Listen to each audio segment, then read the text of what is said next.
But I think the development of full artificial intelligence will spell the end of the human race. It's a flying object, and we don't know what it is. I would hope somebody is checking it out. It was a rocket or whatever, but incredibly fast, opposite direction. It was too fast to be an airplane. I'm glad the Pentagon is looking at this, because if it poses a threat, I want them on top of it. Well, the craft generates its own gravitational field. So you said there's lights in the sky? The internet has become the command center for criminals and terrorists. 911, what's your emergency? I need help, please help me! Aliens won't let it happen. That's what we're instructed to say. Roswell, Area 51. Alien kept deep under the ground. 1, 0,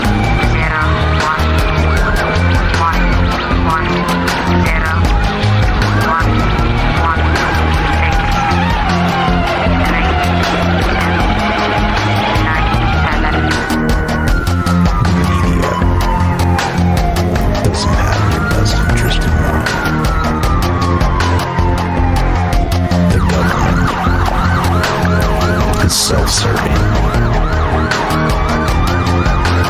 You're here for a reason.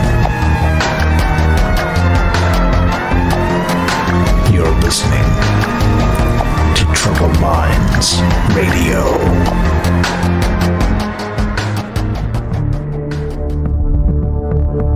Broadcasting live from a secret bunker just off the extraterrestrial highway. Somewhere in the desert sands outside of Las Vegas. From somewhere in space-time, loosely labeled Generation X on planet Earth.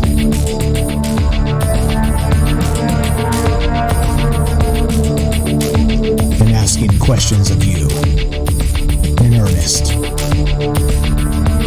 into the digital darkness. Good evening and welcome to Troubled Minds Radio. I'm your host, Michael Strange, and hello to all of you who may also have troubled minds. What's going on, guys? It's Tuesday night, which is one of the nights we get together and talk about all the things we're not allowed to talk about. That's Monday, Tuesday, Wednesday, Thursday, 7 p.m. Pacific. And what are those things we're not allowed to talk about? You know, aliens, conspiracy, the paranormal, the government, academia, the 24-hour news cycle, propaganda, and the general feeling that we live in the upside down. Well, got a doozy for you tonight. We like to talk about aliens on this show because the logo does have an alien on it, and one of my, anyway, I don't want to get into that just right off. I'll complain later. We'll talk about good stuff to begin tonight. And with the alien on the logo, I think it's aliens in particular, right? Aliens, just the idea, the concept, what are they, and all the rest of that. We talk about it often.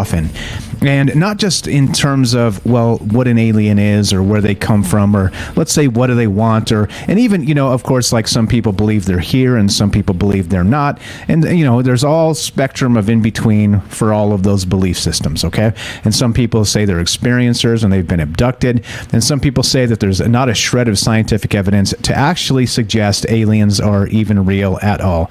Because, of course, mainstream science tells us, well, the aliens aren't here. The aliens haven't been here. We haven't detected any alien presence anywhere, all right? So there's that. There's always that. But, of course, as we've learned recently, trust to science is typically becoming more and more a political thing, unfortunately, and I hate to say it that way, but, well, that's terrible politics for you. And if they would just pull their heads out of their collective arses, then we might be in a better situation just overall. But, well, again, I digress. This isn't about politics. This is about aliens tonight. And not just aliens, again, in terms of what they may be, but hypotheticals. We do something on the show called Drinking the Maybe Juice. And drinking the maybe juice means, to paraphrase Aristotle, it is the mark of an educated mind to entertain a thought without accepting it. That's what we call drinking the maybe juice on this show because it just sounds a little more funny, has a little nicer ring, and it's brandable. Don't forget the brandable. And the interesting and fun part about all of this is thinking about the scenarios of aliens, and not just what maybe first contact may look like, but maybe in terms of let's say what it will look like from a press perspective, from a propaganda perspective. Can we believe anything that our mainstream media tells us anymore about anything? And would you believe if all the news, radios, and TVs and everything around you, all the smart devices that send out these alerts and all the things they always do, right, for breaking news, and said, well, we've got news to tell you people of the world. They're here.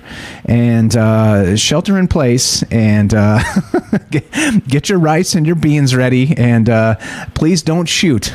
Don't start shooting just yet, right? Like that's the type of message we would get, right? That's the type of message we would get, something similar. And I'm going to ask you tonight to follow me on a journey of what that actually may appear like for yourself, for ourselves, for humanity, and for the world. And what does disclosure actually mean, and are we prepared for it? That's the first question, the couple first questions on my mind tonight. But before we get going on all the rest of that, we got some stuff to cover. And namely that we're streaming on Rockfin, YouTube, DLive, and Twitter, reading all the chat in all those places and trying to keep up with you guys. We're also doing the thing with Discord, keeping up with the chat there, and trying to keep an eye on that as well. So if you haven't joined the Discord yet, please do at troubledminds.org. That's the official website for Troubled Minds, and we'll give you a Discord link directly on the top. It says Discord here. Just click it and join it, and you're in. And then also we're watching the Discord over at Fringe FM, of course, which we are broadcasting live on the Fringe FM. So please join the Discord there as well. That's a fringe.fm/chat. That will give you a direct invite there. And of course, we're taking your phone calls tonight, as always, as part of this, because this is more of a conversation, less of a lecture, because, well, I don't know enough to lecture anything, to be perfectly honest. But I do know how to ask some questions. And so that's what we're doing tonight. This is the question show, not the answer show. And so as we begin, let's see, what did I forget? I think that's good. That's good. We got that. We got the other thing. Final thing, please download the Fringe app. It's the easiest way to listen to Troubled Minds, and you could, it's Monday through Friday, 7 p.m. Pacific, just smash the play button on the Fringe app, and you'll get us. You'll get you. Me, you'll get Troubled Minds, you'll get the rest of the Fringe programming, and of course you can find the Fringe app on Apple and Android app stores. It's completely free, and it's the best way to listen to Fringe FM and Troubled Minds. Okay, so check this out, right? As this goes, the world is a crazy place, and the world is becoming more and more a crazy place on a daily basis, all right? You watch the news cycles, you watch the war in the Ukraine, or Ukraine, let's see, you're not supposed to say the Ukraine anymore, right? That's old school. That's if you're old. You say the Ukraine. But if you're new and you're not old, you say Ukraine. So let's say war in Ukraine, or the Ukraine. I don't know. Maybe I'm old. I think it flows better when you say the Ukraine. In any case, all right. So there's a couple things that led me to this tonight. All right. So of course the title of the show: Are we prepared for true alien disclosure? Now, what does that mean? In a lot of ways, we'll talk about that, of course, as part of the concepts tonight. And you know the way this happens. It's not just about sort of a linear conversation. It's non-linear. It's open-ended. It's wherever you want to take this. And we get fantastic calls from a lot of folks in the community, and that's what we're looking to do tonight. So listen to this, all right? This is wild if you guys haven't heard of this yet. This is from Live Science, okay?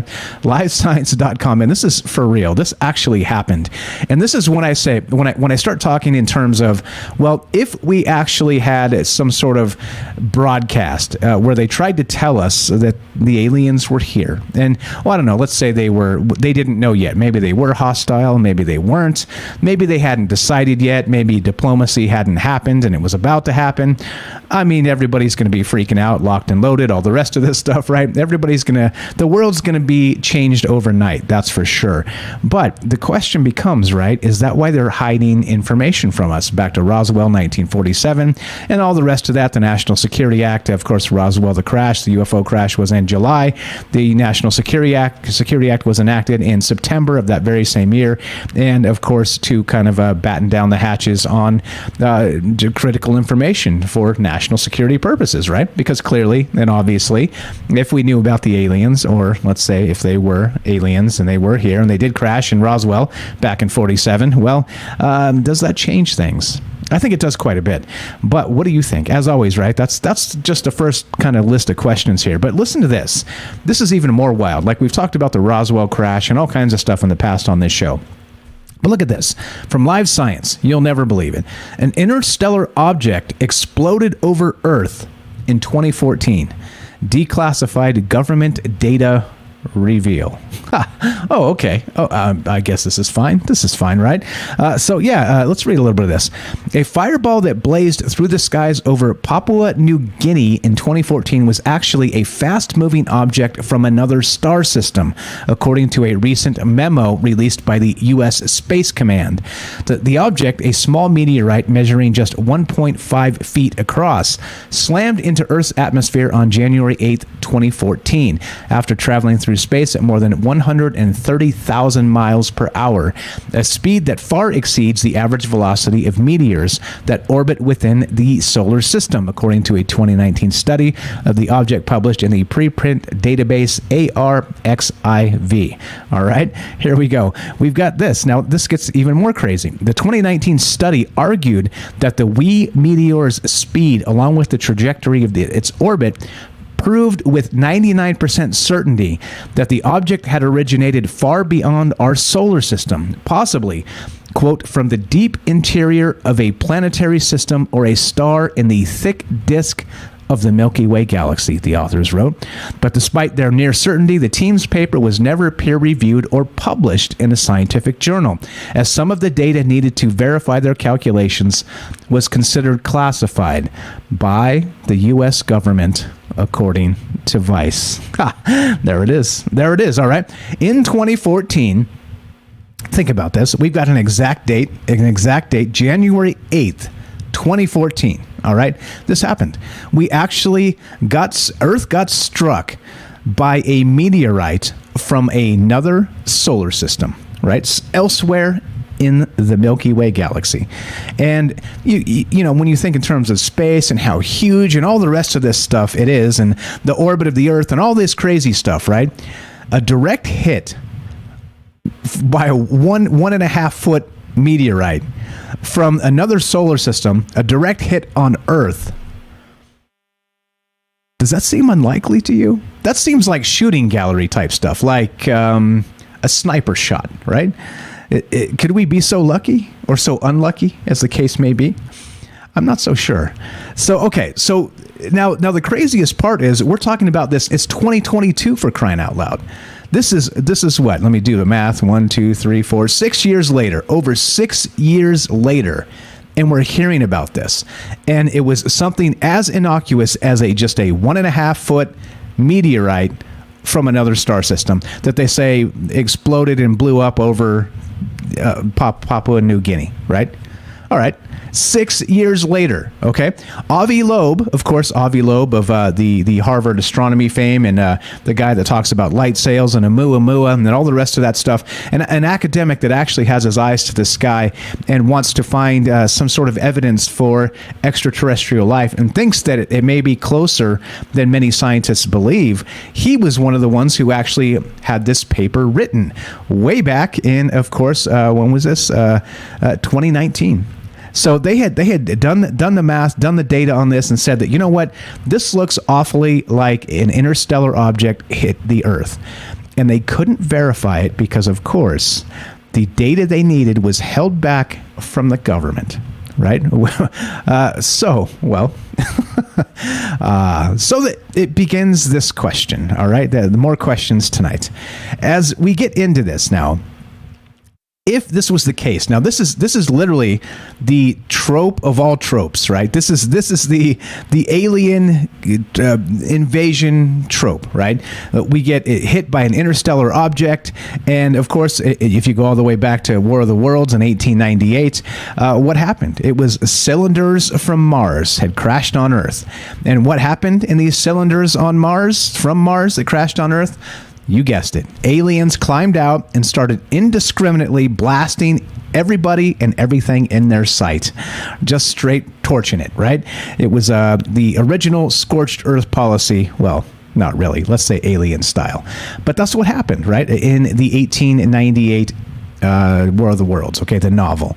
So, well, now, since this is the way all bad alien movies begin with, or many of them, let's say, with some sort of interstellar object hitting the Earth, and then some sort of creature, or let's even say pathogens, or what have you, sort of just climbing out of. Oh, wait, isn't this how Superman began as well? Right? Didn't they have a Krypton explode and they sent Superman in this little pod in interstellar space, and he ended up crashing into Earth in a little thing like this as a little wee baby? Oh, Superman was so cute back then, right? Something like that. And this is exactly what happened. And literally, so we're talking about in terms of Oumuamua, we're talking about, they called that the very first interstellar object we've ever verified, ever. But then it turns out in 2014, one hit the Earth, an actual interstellar object. So again, right? And I'm not trying to say doom and gloom or the alien invasion has arrived or anything like that. But what I am saying is this. If somehow, some way, this was the beginning of something like that, how quickly do you think the government would let us know? And again, more questions. If it was sort of the beginning of a disclosure, an actual alien presence had landed on Earth somehow, well, are we prepared? And are there reasons that the government should try and keep this information from us? Because again, seems to be innocuous, okay? This would, again, if we're going back in time now, because Oumuamua, again, was about 2017, I believe, 2018, right in there when they were talking about that as the first interstellar object. Well, they had data that actually said back in 2014, the first interstellar object we ever actually saw hit us. It hit the Earth, right? Boom. It hit us. So, I mean, clearly and obviously, just because we're seeing these for the first time doesn't mean they're the only ones that have ever whizzed through the solar system, okay? That's the obvious thing here. Just because humans like to say, oh, the first one ever. No, it just means the first one we detected, the first one we saw, right? That's clearly what this means. But, right, in other terms, I want you to go on a journey with me tonight, okay? And consider the moment. And let's say very much in War of the Worlds style, something did happen back in 2014. Let's rewind to wherever you were back in 2014. Let's say it was a moment in your day. You were doing the dishes, you were at work, you were commuting to or from work, you were maybe had the day off and you slept in. But let's say that something like this did happen, sort of old school War of the Worlds style. Do you think we'd be prepared? So close your eyes for a moment. And just consider where you were on January 8th, 2014. We don't know what time of day this actually hit until we get the data itself.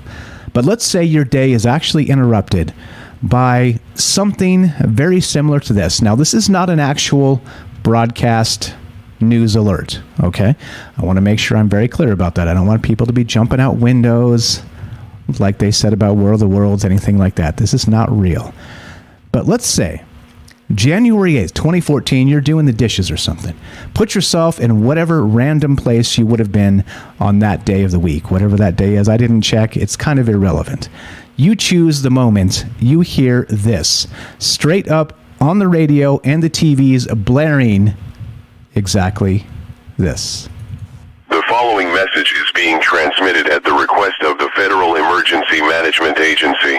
An in-shelter warning has been issued for the entire United States until further notice.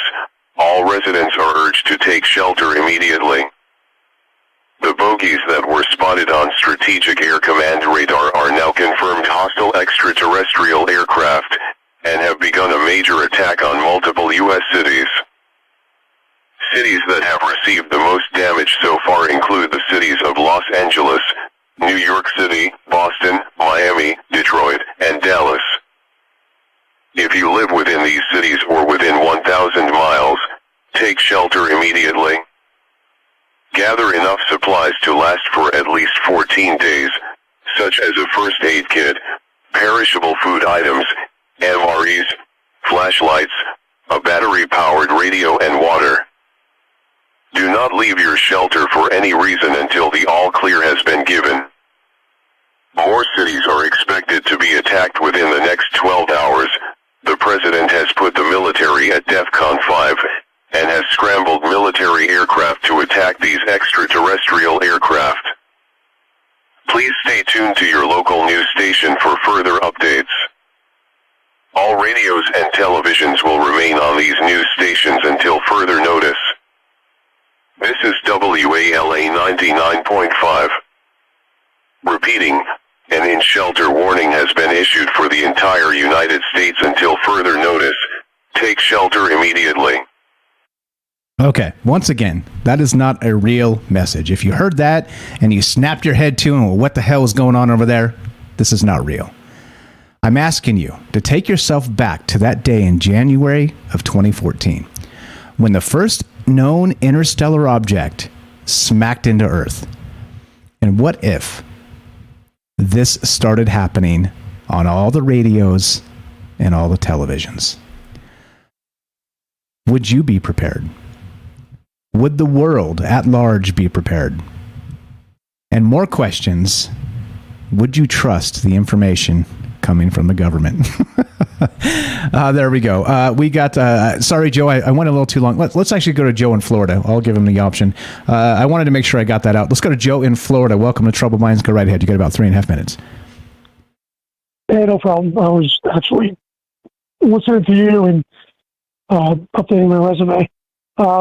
But you said something, and you said, we didn't know that object. It just happened to come by here. And if you watch The Expanse, in the Expanse, the people of the belt, they basically stealth coat these asteroids with whatever stealth coating they are, because they don't have the weapons to fight Earth and Mars. So these stealth rocks are basically come flying through and they hit the planet. And in the future, The Expanse, which is probably one of the best sci-fi shows, and probably realistic as far as a dystopian future, the Earth gets hit and it affects food supplies, it affects everything. And you made that comment, and it does make you go, maybe it was Reset 2.0, dinosaurs, maybe that's where everybody came from. Maybe the military wasn't releasing, or the government wasn't releasing that information because they were trying to track the trajectory of this thing to finally realize that it came from someplace else. It wasn't dropped here. It wasn't sent through a wormhole or anything. It traversed. And chances are good if they do have that, wherever it came from, if it came from another society, that society might be long dead. I don't know.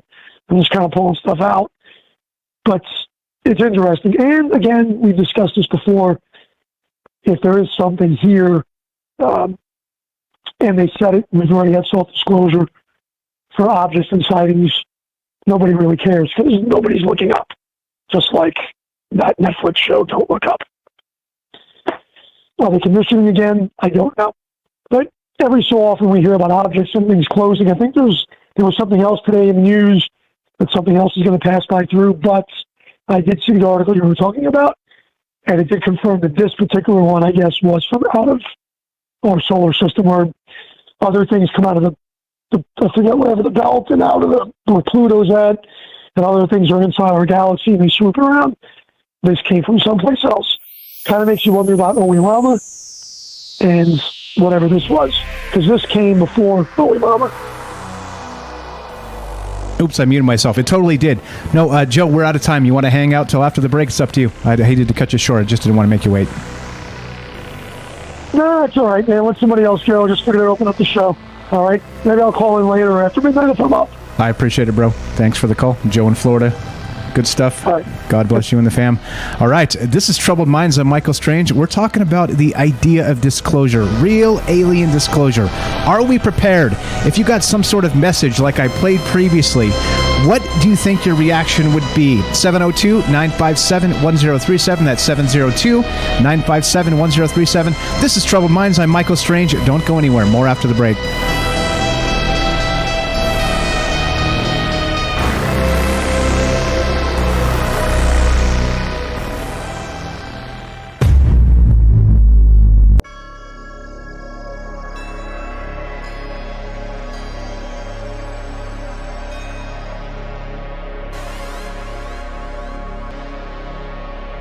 Welcome back to Troubled Minds.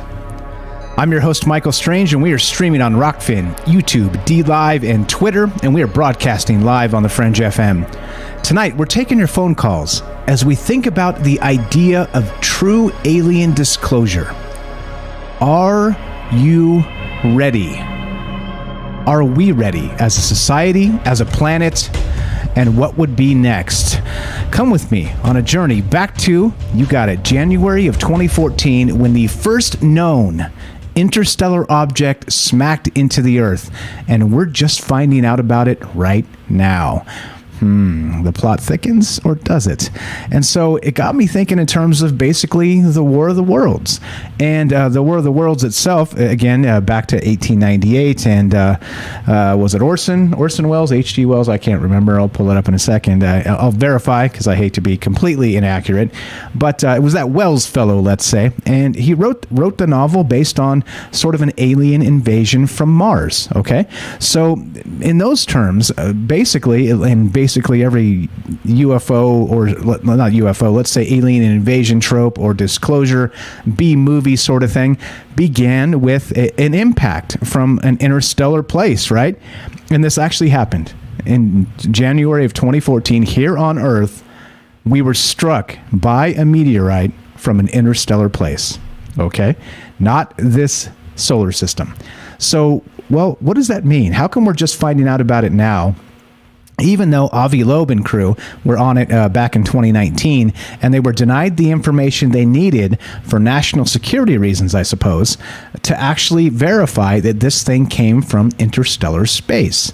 And again, like I said, just the vastness of space and something coming from interstellar space. And we've got the sun, the huge gravity signature. We've got Jupiter, the huge gravity signature. And somehow, some way, this thing just smacked the Earth. Boom. Very, very sniper shot in the vastness of space, right? So it got me thinking in terms of, are we actually prepared? What if this happens? And Dre's got it right, by the way. I was during the break, I was saying, this is not real. I'm not saying this is real. Please, guys, this is not real. But what I am saying is, don't go grab your bug out bag right this moment, but make sure it is ready, because you should always have it ready, as Dre said. Dre said, no, make sure the bug out bag is always ready. Yeah, I'm just saying, don't go grab it. All right. So in terms of this, right, if this is the thing, and we say that you get some sort of radio message or television message from the government, from the media, right, from the mass media, from whoever starts broadcasting this. And yeah, that thing that I played, it's a prank. It's a prank you can find it on YouTube. The link's down in the description down below, of course. I like to have my links so you guys can find that I'm not just straight up making stuff up. And this is real. So if you go to futurism, this is completely the truth. This is exactly what I'm talking about. And there's more of this, right? U.S. government confirms that interstellar object crashed into the Earth. And, quote, it was hiding in plain sight. Yeah. Okay. All right. I mean, after almost exactly 3 years, the U.S. government has confirmed a hypothesis by a pair of Harvard astrophysicists that an interstellar object crashed into the Pacific Ocean. In a previously classified memo, U.S. Space Command affirmed that a fireball seen off the coast of Papua New Guinea in 2014 was, in fact, the first interstellar meteor known to fall to Earth. Although the Pentagon's newest branch hasn't revealed much more than what the researchers suspected, it's the first admission of its kind, and otherwise momentous finding weighed down by bureaucracy and red tape. And that's exactly what I'm saying here, right? This is hugely my frustration about this show, about these conversations, is that to really make pertinent, good decisions for ourselves, right, and for our own, let's say, futures individually, we need good information. And, well, we're learning about this. This happened in 2014. Over 6 years later, we're learning about this, okay? And again, don't get me wrong, I'm not saying it was the don't look up sort of thing, scenario where it was going to be the end of the world or nothing like this. But even so, that's a long-ass time. 6 years. 6 years for them to finally verify, oh, yeah, that thing that hit us back in January of 2014 was actually an interstellar object. Right? Okay. Yeah, this is fine. This is fine, right? Got to keep those bug-out bags packed, guys, just because, well, if something happens, it doesn't seem like they're going to tell us a damn thing, does it? And it gets me thinking in terms of national security, of course, because how on earth would this be a threat to national security? Unless, of course, they weren't sure at first. The plot thickens. So I don't know. So what we're talking about tonight is a hypothetical disclosure, all right? Are we ready for it as individuals, as a world community, as a human species? Are we actually ready for this, or is this something that is not...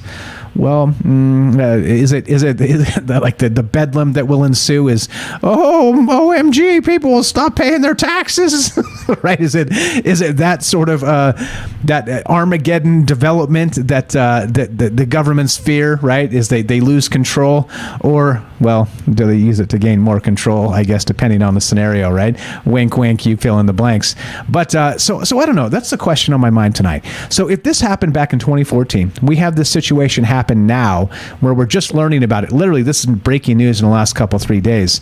So how come it takes so damn long to just tell us something happened? And then not only that, right, we've got Avi Loeb and his colleague back in 2019 saying, look, we did the math on this, and it seems like this is not normal. This is not a normal thing. This seems like an interstellar object. So they queried the U.S. government, the Space Command, and all this stuff, right? Because remember, Oumuamua was 2017, the whole Donald Trump fiasco of 2016 to 2020, and then, well, Space Force and the whole deal, right? Like, there was a lot going on then. And the craziest part is they sniffed it out, and they knew it mathematically, astronomically speaking, and they were able to say, yeah, this was probably a thing. We're damn near sure. But we need information to verify it from the satellite information and, information from Space Force, basically. So the Department of Defense. And so, well, they made him wait for years. Again, 2014, it's 2022. We're hearing about this now. Does this actually give you, well, a good feeling about maybe what happens with a real, maybe alien disclosure? So let's go back to this. So again, let's go back to this date. Again, the date on this is January 8th, 2014. An actual interstellar object smacked into the Earth. Okay, did you know about this? Of course not, because they didn't tell us. And so because they didn't tell us, I'm taking this as a hypothetical, and let's say back to the lovely War of the Worlds, okay, which of course 1898 became a radio drama, and I believe it was 1938. I get those dates right. Like I said, I hate to be wrong, but everybody's wrong from time to time. So in any case, everybody's familiar with the War of the Worlds, the radio broadcast, okay, where it was a fake alien invasion. And it's got some bad press since then, and they said that people were jumping out of windows and doing all the rest of this stuff, and right, they were, people stop paying their taxes, the world is collapsing, right, that whole bit, right? But though verified, I did look into this a while back, and it's not true. It's not true. There were no suicides in the United States. There were people that were like, wait, what? And they were calling the radio stations to verify if this was real or not, and it was just a radio drama, right? It was fiction. It was fun. I mean, come on now, have we forgotten how to have fun? But anyway, nobody jumped out of the window. I guess when they did a replay in a South American country, I believe it was Argentina, I want to say, that they had people down there that were sort of a bedlam incident on a replay, like dozens of years later. So it was not an actual, like, War of the Worlds like it's described in pop fiction and the mythology of War of the Worlds, the radio broadcast. It didn't go down like they said it did, okay? But I want to take you back to that moment and think, again, January 8th, 2014, wherever you were, whatever you were doing. You could have been at work that day. You could have been off that day. You pick the time. You pick the spot. I'm going to play this one more time. Once again, this is not real. This is not real. I have to say this 3 times. This is not real. But put yourself in the moment and consider that in January of 2014, this first interstellar object ever detected hit the Earth. But in true War of the World style, let's say that it was aliens. And every radio, every television around you started broadcasting this. Going to get to you in 1 sec, MJ. Be right there. Once again, this is not real. Don't stop what you're doing and grab your bug out bag. This is not real. But imagine if it was. How might you react? The following message is being transmitted at the request of the Federal Emergency Management Agency. An in-shelter warning has been issued for the entire United States until further notice. All residents are urged to take shelter immediately. The bogies that were spotted on Strategic Air Command radar are now confirmed hostile extraterrestrial aircraft and have begun a major attack on multiple U.S. cities. Cities that have received the most damage so far include the cities of Los Angeles, New York City, Boston, Miami, Detroit, and Dallas. If you live within these cities or within 1,000 miles, take shelter immediately. Gather enough supplies to last for at least 14 days, such as a first aid kit, perishable food items, MREs, flashlights, a battery-powered radio and water. Do not leave your shelter for any reason until the all-clear has been given. More cities are expected to be attacked within the next 12 hours. The President has put the military at DEFCON 5 and has scrambled military aircraft to attack these extraterrestrial aircraft. Please stay tuned to your local news station for further updates. All radios and televisions will remain on these news stations until further notice. This is WALA 99.5. Repeating, an in-shelter warning has been issued for the entire United States until further notice. Take shelter immediately. Once again, this is not real, okay? This is actually a prank that you can find on YouTube. The link's down in the description. And they have actually the emergency broadcast sounds in there. You can't play those. You can't play those because the second you play those, there are FCC fines for all that stuff. So they have those interlaced in this thing. I had to trim those out because if I did that, you guys would be grabbing bug out bags and probably taking off, right? So it's that sound, right? That sound you absolutely cannot mistake. So I did trim those out. But so it is fake. It's fake. But if you did hear this back in January of 2014, whatever you were doing, washing the dishes, taking a walk in the park, whatever, picking up the kids from school, whatever it was, right? Working, commuting, you name it, relaxing. Well, and this started blaring on every smart device, every radio, and every television. What would be the first thing you thought, and what would be your next step? Let's go to MJ in Virginia. Thanks for being patient. You're on Troubled Minds. Go right ahead, my friend. How are you tonight? Great. Doing good, Michael. How are you? Doing great. What do you think, man? What would you freak out if you got this thing on the radio? Me, no. I'd have to go outside to make sure it was actually going on because it's like, no. I would find it interesting. I think it would be fun for a little while, but yeah, I would have to kind of hold myself back a little bit.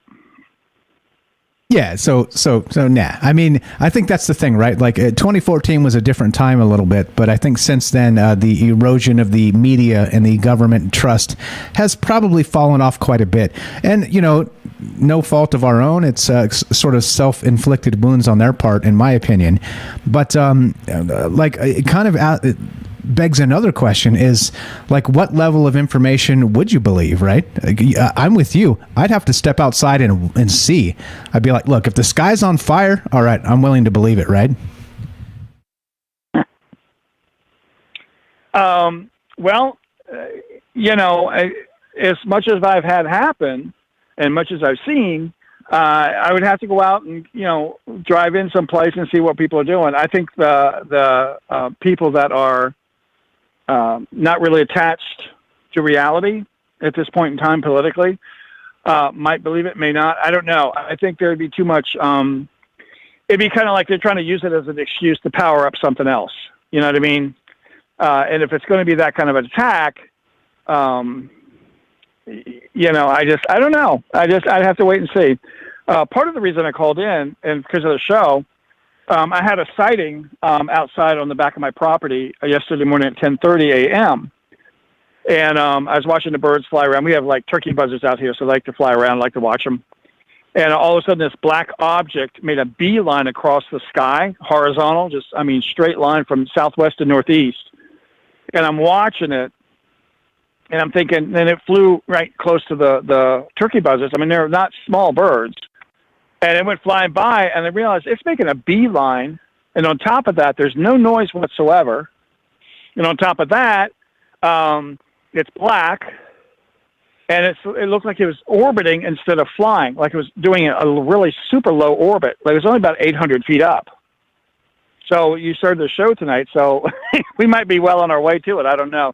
And I meditated on it later, and it was supposed to be some sort of probe that they're just gathering energy or information or stuff. But it was actually flying by, and it wasn't real fast, but it looked like orbit. I don't know. That's what I could put it, because a drone makes noise.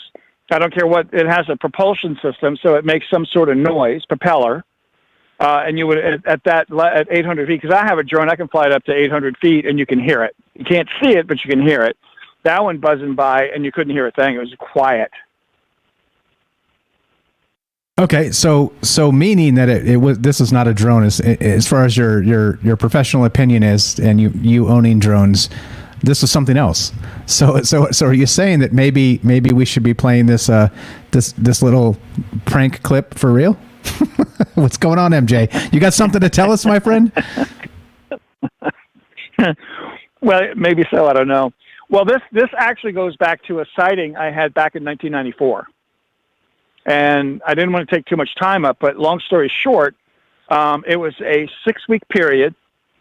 2 weeks into January 1994, Sunday afternoon, 2:30 p.m., I just started getting the senses and, felt like something was around. So I went up, looked up at the sky. I saw to the east a blue sphere with a white ring around it, and kind of went back and forth with it and asked questions is it a balloon? I thought, nah, this is a balloon.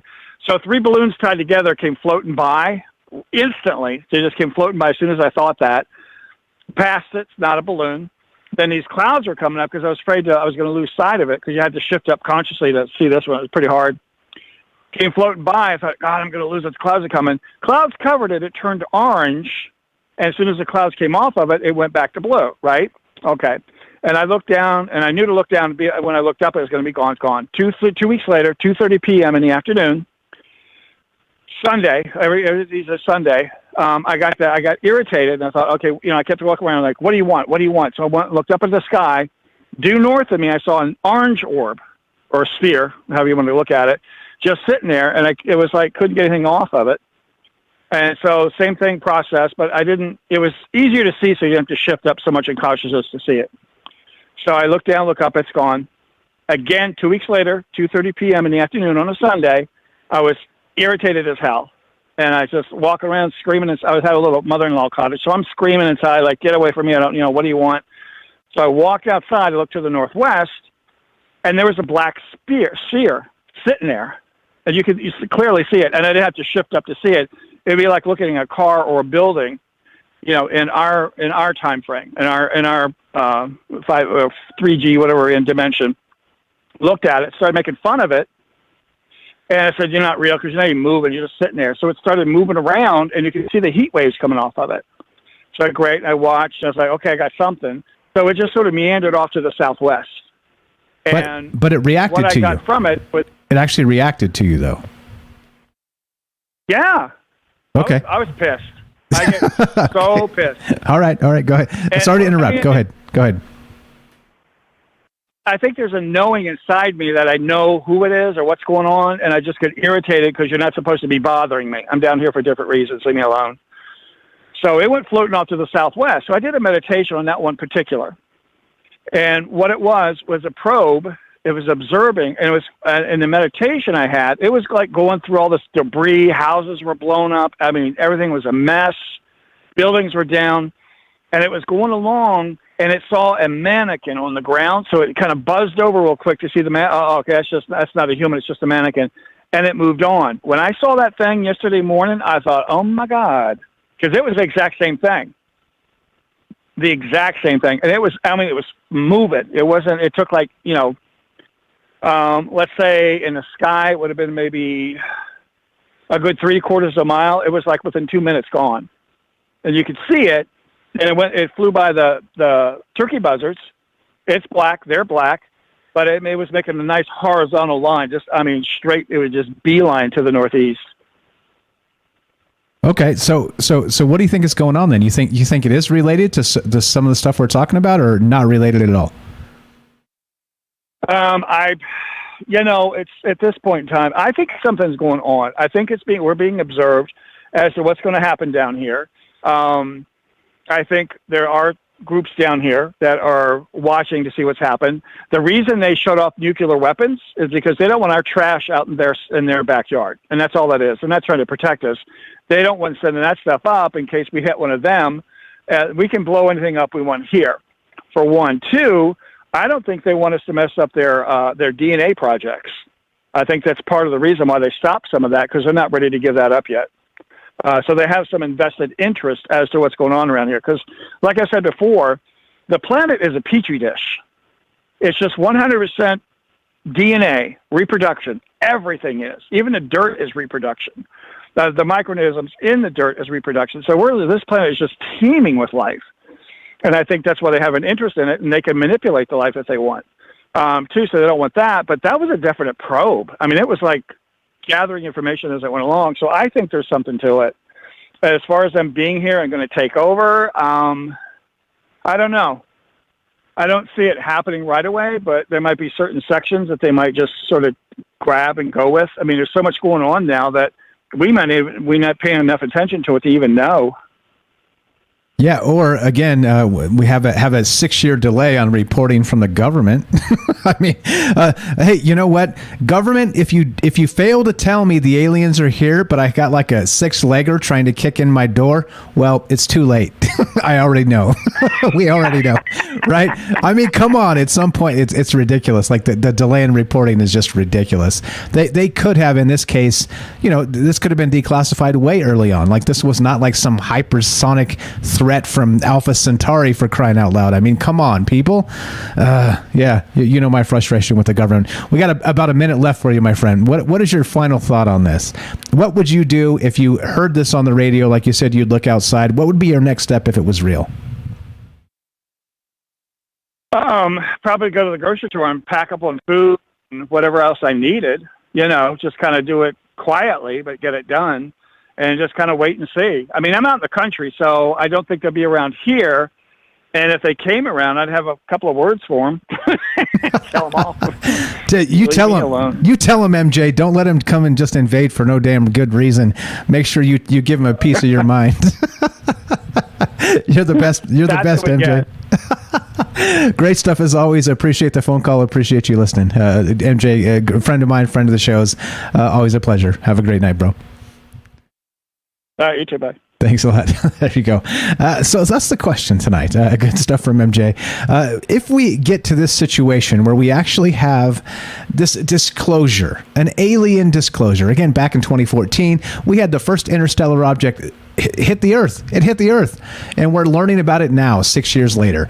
So what if you did hear some sort of radio broadcast or television broadcast, or all at the same time, in lockstep unison, playing the same message, describing to you that not only had the aliens finally arrived, but they were hostile and they were attacking particular cities, and to not just shelter in place, but to get things ready. And well, the question is, are we prepared? As individuals, are we prepared as a society? Are we prepared as a global population of humanity? And that's what's on my mind tonight. It's just another random Tuesday night on Troubled Minds, because why not? If we don't do it, who's going to do it? Loving to hear your thoughts on this. It's pretty fun to kind of put yourself in that space. Back to January 2014. The first interstellar object hits the Earth, and the government has their lips sealed. The plot thickens. What is the next step if this is bad and alien, like every terrible B-movie alien trope? It starts with a meteorite hitting the Earth. What are your thoughts? 702-957-1037. That's 702-957-1037. This is Troubled Minds. I'm Michael Strange. Don't go anywhere. More after the break. Be right back.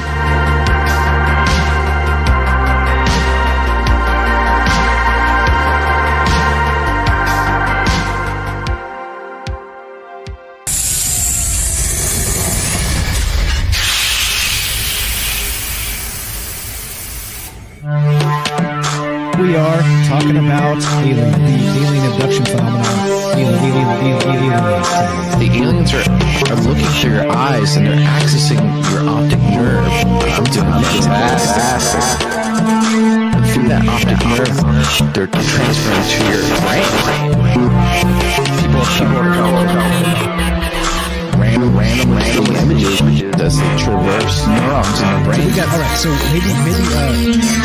maybe, and they also feel them planting or receiving memories, or ideas, or images.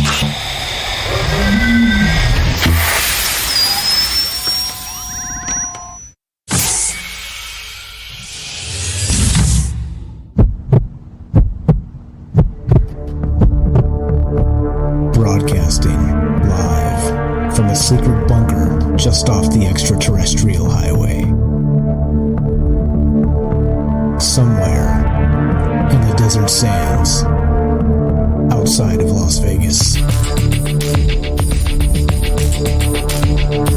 From somewhere in space-time, loosely labeled Generation X on planet Earth.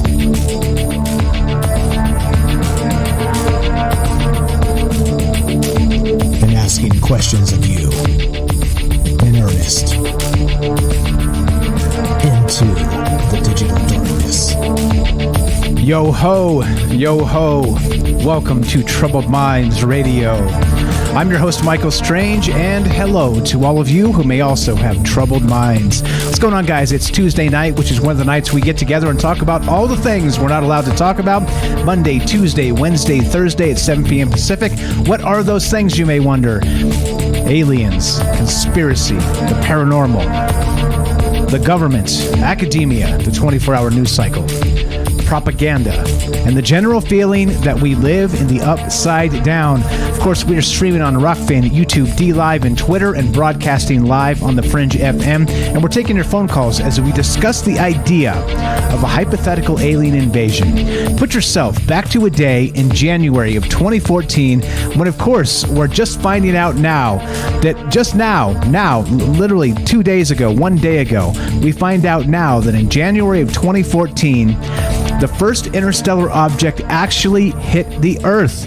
It actually hit the Earth. It smacked us. Boom. It was small. It was insignificant as far as we're aware, because given the data that we've got, that's all we've got. And why 6 years? More than 6 years to get this information to us. It makes me, well, suspicious. Not that I'm a conspiracy theorist. I'm only a semi-pro conspiracy theorist. But it does make me suspicious why bureaucracy and red tape does take forever to kind of get this information out, even when there's nothing to see here, nothing to do about it. A 1.5 little meteorite from who knows where out there in the cosmos hit the Earth. Okay? And as one of the questions actually in the chat, which I'll address this, they said, I wonder if they got any of the fragments. No. Because, as far as we're told, this thing was a 1.5 feet across. It smacked into the atmosphere. It exploded into 1,000 pieces, and it, the whole burned up in the atmosphere bit over Papua New Guinea back in January of 2014. And when it did, well, they knew it, but they didn't give us the information about it. So clearly, if there was a larger object, they could probably find fragments or whatnot. So a 1.5 foot object, even at ridiculous speeds like that, would just destroy itself in the atmosphere, and there would be almost nothing left but dust, okay? Ashes. So we didn't get pieces of this. And even some scientists are saying, in light of this new paper and this new information, that they want to go and check, just in case, like they want to go to the area and find out if there's some interstellar dust they can, derive from this or something. But, 6 years later, good luck. Good luck on that. So what are your thoughts? We got this idea of a hypothetical extraterrestrial invasion began with a meteorite from interstellar space. Of course, the old trope, 702-957-1037. Click the Discord link, troubleminds.org. Let's go to Derek in Massachusetts. What's up, the Night Stalker? How are you, my friend? What's going on tonight? Hey, Mike. Great show. Thank you very much. What do you think? What would you do, Mr. Night Stalker? You would. What would I do? What would you do? It all kind of depends, you know. Like, obviously, I'm going to be extremely skeptical. Like, obviously, if they just say like aliens have arrived, then it's kind of like, obviously there will be that excitement. I'll be like, oh my god, I can't believe this is actually happening. Like, here we go, they're finally doing it. But then I would obviously wonder, like, are we sure they're aliens? Are we sure it's not just like advanced human tech that they're using to try for whatever their means are and stuff? But all of that kind of doesn't really matter if they're saying that like Boston and New York and all these places are being blown up. You know, that would actually be happening. So we have to react to that somehow. It wouldn't really necessarily matter if they're aliens or if they're humans, you know.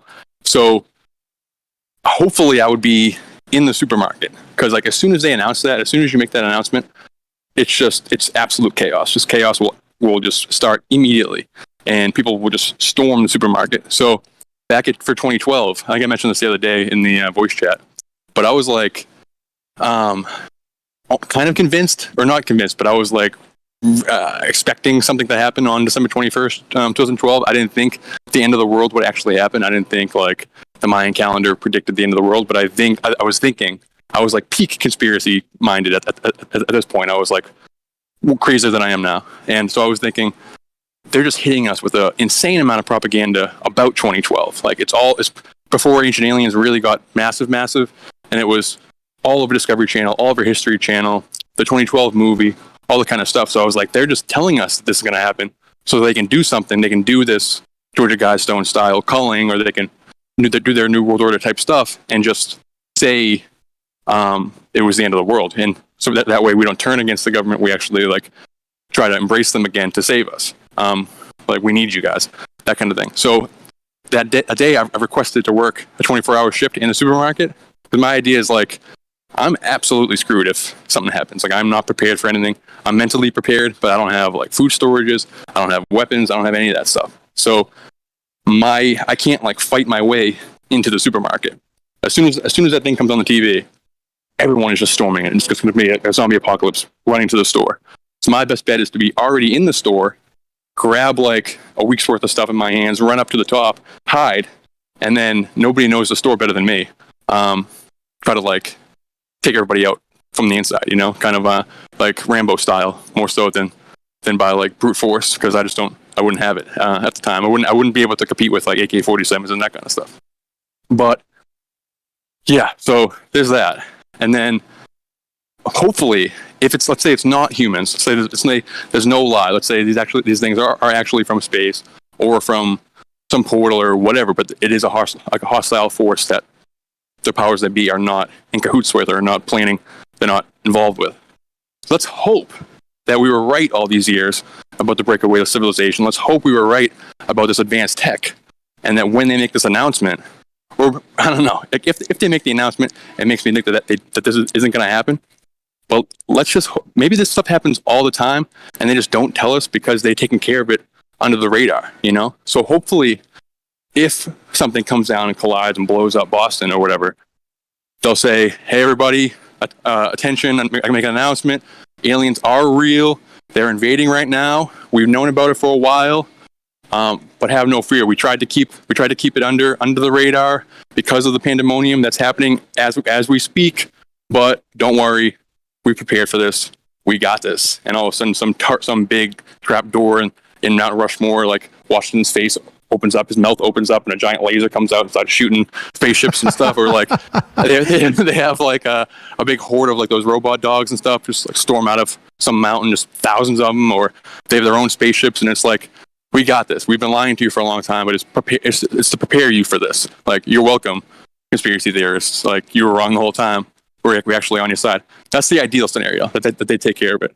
But that is probably very, very unlikely, and that wouldn't fit any of their agendas, anything we really talked about over the last few years. So hopefully maybe it's like Yeah, maybe it's like Elon Musk or something like that. Maybe like he like busts out his Iron Man Tony Stark suit or something like that. I don't trust him as far as I can punt him, but it's something like that. Something like we've been like the breakaway civilization actually like I don't know like reveals themselves somehow and takes care of it. But other than that, it's gonna be a dark day for us. Adventurous, wild day, but dark, scary times for me. Yeah, like Alex Jones just rips off his NASA shirt like a pro wrestler, and he's like, exactly. I was the controlled opposition all along. I'm the leader of the breakaway civilization. Exactly. Don't worry, guys. We've got flying saucers. They're going to engage the aliens now. Or just like just Joe Biden tosses on his aviators, and he's like, "This is all a big act. I'm actually like much younger than I claim to be, or I'm much more mentally capable than I claim to be." And he like suits up in this crazy mech suit or this crazy like jumpsuit, puts his aviators on like Top Gun, and then mounts this giant like Gundam robot and battles his stuff. You know, he just like something like that, some kind of crazy thing like that happens. Again, I'm not expecting it like realistically, or if something like this was to happen. My obvious thoughts were like, this is all just part of their plan, and they're trying to do this for X amount of reasons. I don't know. I wouldn't trust them, obviously. But James is behind me. I'm a really busy night tonight, so I have to get going. But awesome show, Mike. Great stuff. Get it, bro. Appreciate it. Great call as always. Derek the Night Stalker here has a YouTube channel. Please give him some love. Scroll down, links in the description. He's got a trailer. Let's inspire him to make more great stuff from the brilliant dude he is. Follow his YouTube channel. Thank you, bro. Thanks. Have a great night. And thank you, James, for letting me cut you through. James is the man. James is the man. We're talking about, are we prepared for true alien disclosure? All right. Back in 2014, the first actual interstellar object smacked into the Earth. Well, but you didn't know it. I didn't know it. We didn't know it. That information is coming out now. That's 2014. See, that's why you don't do math on a radio or on a live stream. So 2014 was 6 years to 2020. 2 more years is 8 years. I kept saying 6 years. That's 8 years plus that we find out this information. Avi Loeb and his colleagues at Harvard had actually determined that by 2019 that this was probably the first interstellar object humans had detected that hit the Earth. Well, they were trying to get information from the Department of Defense to verify this information, the Space Force and all the rest of that. And it took until recently, 8+ years. Can you believe this? Over something as innocuous as, well, this is the first interstellar object, and that's all we know, right? It was tiny, 1.5 feet across. It burned up in the atmosphere. It had a little explosion over Papua New Guinea. And, well, we're thinking in terms of, what if it wasn't? What if it was something far worse, like War of the Worlds style? What would you do? I'll play that clip again in a little bit, but we've had James waiting for a bit. Let's go to James of Salcedo Paranormal. What's up, my friend? Welcome to Troubled Minds. How are you tonight? Test 1 and 2. Is James there? He's there. Don't hear anything. Try the old... I'm not sure if you're there. If you're there, let me know. If you're not there, let me know, and we'll. There you go. He's rebooting the Discord. Sometimes, so by the way, guys, if your Discord is not working, just close it down and fire it back up, because typically it has updates like you wouldn't expect. They happen all the time, like good programmers should do. You should have bug updates and all kinds of things constantly, and they do. Discord's a very good program and has great developers. So there you go. Just restart it, and it'll probably fix everything for you, just like that. What's up, James? Fixed? I think I can hear you. Can you hear me? Loud and clear, sir. How are you? What's going on tonight, my man? Oh, well, great topic. Great calls already. I can answer that question you had about what would I do real quick. I'd be trying to find family and friends, because I am not in any position to do much of anything on my own. So that would be what I would do. Yeah, and I think probably for most of us, that's going to be the answer, right? It's interesting that if you're like sort of faced with and in this case it's fictional, but the fictional existential calamity, right? What do? You find your people. Like if it's going to go down and this is the end, you may as well be with your people, And if it's your family and your friends, and hopefully you have enough of those to at least have a final kumbaya before it all goes up in flames. You know what I'm saying? That's as good an answer as any, and I'm with you, James. That's exactly what I would do as well. Yeah. So that was the first thing. The other thing, though, is I'm surprised that you didn't mention Lovecraft. Okay, explain how. The color out of space. It starts with a meteor that does hit the ground, and basically something comes out of it and goes into the ground. Actually, it starts affecting the area. The reason why, and the animals. I haven't read that one. Okay, so a Lovecraft story called what's it called again? I think it's The Color Out of Space, something like that. I can check on it, but the idea, like I said, is just something does hit the ground, and what's funny about that is scientists, and this is back in the 1800s, I believe, or maybe early 1900s, but I think it's early 1900s. But scientists do check out the meteor itself, but eventually it just breaks down. Parts that they have in their labs, but also just the rock itself. And they help with that. They're taking samples, over time. And then eventually they break into this middle, which is really, really creepy. It's like this softer stuff in the center of it that just like breaks down once it's exposed to air and goes into the earth. And so that just has me wondering about, what if it's not an invasion the way we think of it? It's not the big spaceships. Right, meaning that this could actually be happening in those terms right now, right? Because we're talking eight plus years later. Well, yeah, too late. You're already infiltrated, and this color from space is now in the ground. And well, here we are. Welcome to your new world order run by the alien menace. Oh boy. Yeah, and there's even a part where something launches itself back out into space as well. So it's almost like it crash lands on Earth that uses the local resources while also poisoning everything. And then eventually something breaks free of the Earth and goes back out into space, but there's still something. It's almost like a reproduction kind of thing, because there was, in the end of that story, the narrator did say that they thought there was still something of that left underground, living in the ground, but there was also something that went back off into space. Like maybe onto the next planet to kind of take over the next thing or whatever. Right. So it's more like a biological invasion kind of thing. Who knows? It could even take decades or centuries from when it lands. Because it's not like a huge, it's not, like I said, it's not like your typical alien invasion story. It's a slow process. Now, what I think would be different is if this happened now, depending on where it landed. If it landed out in the middle of nowhere, it could be very much the same. But if it landed in a city, I think you might hear about that a lot faster. If it lands like in someone's yard or in a city park or whatever, I can see that being news sooner, although that's if the news isn't controlled by anyone. We'll just leave it at that. or the five companies that control the news, you mean? There's that too, yeah. Right, exactly. I think this is it's fascinating to talk about, because it is sort of the reason that's always cited for the non-transparency of the government, right? They're looking out for our best interest, and they're doing all those things, right? And don't get me wrong, right? Like, I am a semi-pro conspiracy theorist, as I like to say, because that's a funny term.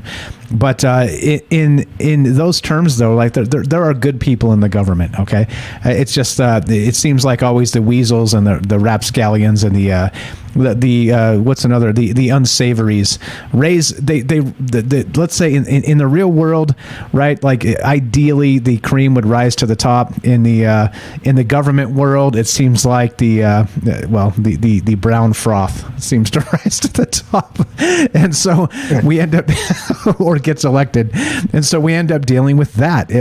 So don't get me wrong, like, clearly there are good people in the government, and just because you don't trust the government, in me in that term, I'm talking about myself, not you, is because because that brown froth that rises to the top, they're the ones who make the decisions on a lot of this stuff, and most everything. Even through like the FOIA process and stuff like this, it's obfuscated. It has been for a long time, and it's intentional. Like again, like poor John Greenwald Jr. doing God's work out there, filing FOIA requests, got over 3 million pages from the government, but they're always playing games with him. Like he's waiting years and years and years for things. It's like, they're kind of waiting for you to die type of thing, right? So they can be like, oh, well, I guess you don't want the information now. I mean, it's grotesque the way they play these games. But you had a good point there. So in the hypothetical alien invasion, you would actually go for your people. You'd be like, hey, this is the end. Let's go for this because let's do it. Why not? What are your other ideas here tonight? I'm glad you brought up Lovecraft because why not? Because it's always a good day to bring up H.P. Lovecraft. I've never read that story, but that's fantastic. So if there's a sort of thing going on with something similar, let's say, and maybe H.P. Lovecraft was prophetic in some way, well, 8 years later, it might be too late. What do you say? Yeah, it's possible. It's yeah, that's what hit me when you first, because I did see mention of this thing hitting the Earth the other day, and I didn't really get to read much into it, so I didn't know. But that I thought it was ironic in a way that there's been all this focus on other things, and then now this shows up, and it's already happened 8 years ago, like you said. That's yeah. So, and just the fact that it nothing really seemed to happen, that's what led me to the Lovecraft, is that, unless you're right there, you're not going to see anything happening. Yeah, and again, if the infiltration is slow and small, then it's definitely too late now. Well, you'd hope, like Derek said, maybe they got some kind of secret program that handles these things, like the Men in Black. They come and they just flash you in the eyes, and you forget you ever knew anything about anything. But I kind of doubt that. I kind of doubt that's the case anymore. I don't know. We got maybe a minute left. What else you got for us, my friend? That was it. Great calls and topic, and looking forward to hearing from the rest of everyone. Right on. Appreciate it. James here, good friend of mine, good friend of the show, Salcedo Paranormal. He's got a podcast. Check it out. He goes Monday through Friday at 5 p.m. Pacific, 8 p.m. Eastern, and he talks all things paranormal. He's doing news articles. He's doing book reviews. He's doing true internet web haunting stories. Go check it out. Links in the description. Thank you very much, James. You're the best, bro. Thank you. Have a good night. You too. There you go. As simple as that. If you want to be part of the show, we're talking about this idea. Do we have enough time? Let's see where we at time-wise. No, not really. Okay, so we'll play the clip when we get back. So, again, back to this article of live science, and of course, we've got this from Futurism and all the rest of this. U.S. government confirms that interstellar object crashed into the Earth. They're confirming that this happened all the way back in January of 2014, January 8th, 2014. All right, 8+ years later, we're learning about this, and we're like, WTF, okay? So the question becomes, what if this was, maybe as James described, an actual alien invasion in those terms, and you got some kind of a message from the radio, the news, from all the rest of this, and it seemed convincing? What would be the first thing you would do? And that's what's on my mind tonight. A little bit of let's say I don't know, War of the Worlds Redux. What do you think? What are your thoughts here? 702-957-1037. Why did it take 8 years for them to tell us this thing hit the Earth? Oh boy, don't make me mad. What are your thoughts? Again, this is Troubled Minds. I'm Michael Strange. More of all of this. Your calls when we return. Be right back. Don't go anywhere.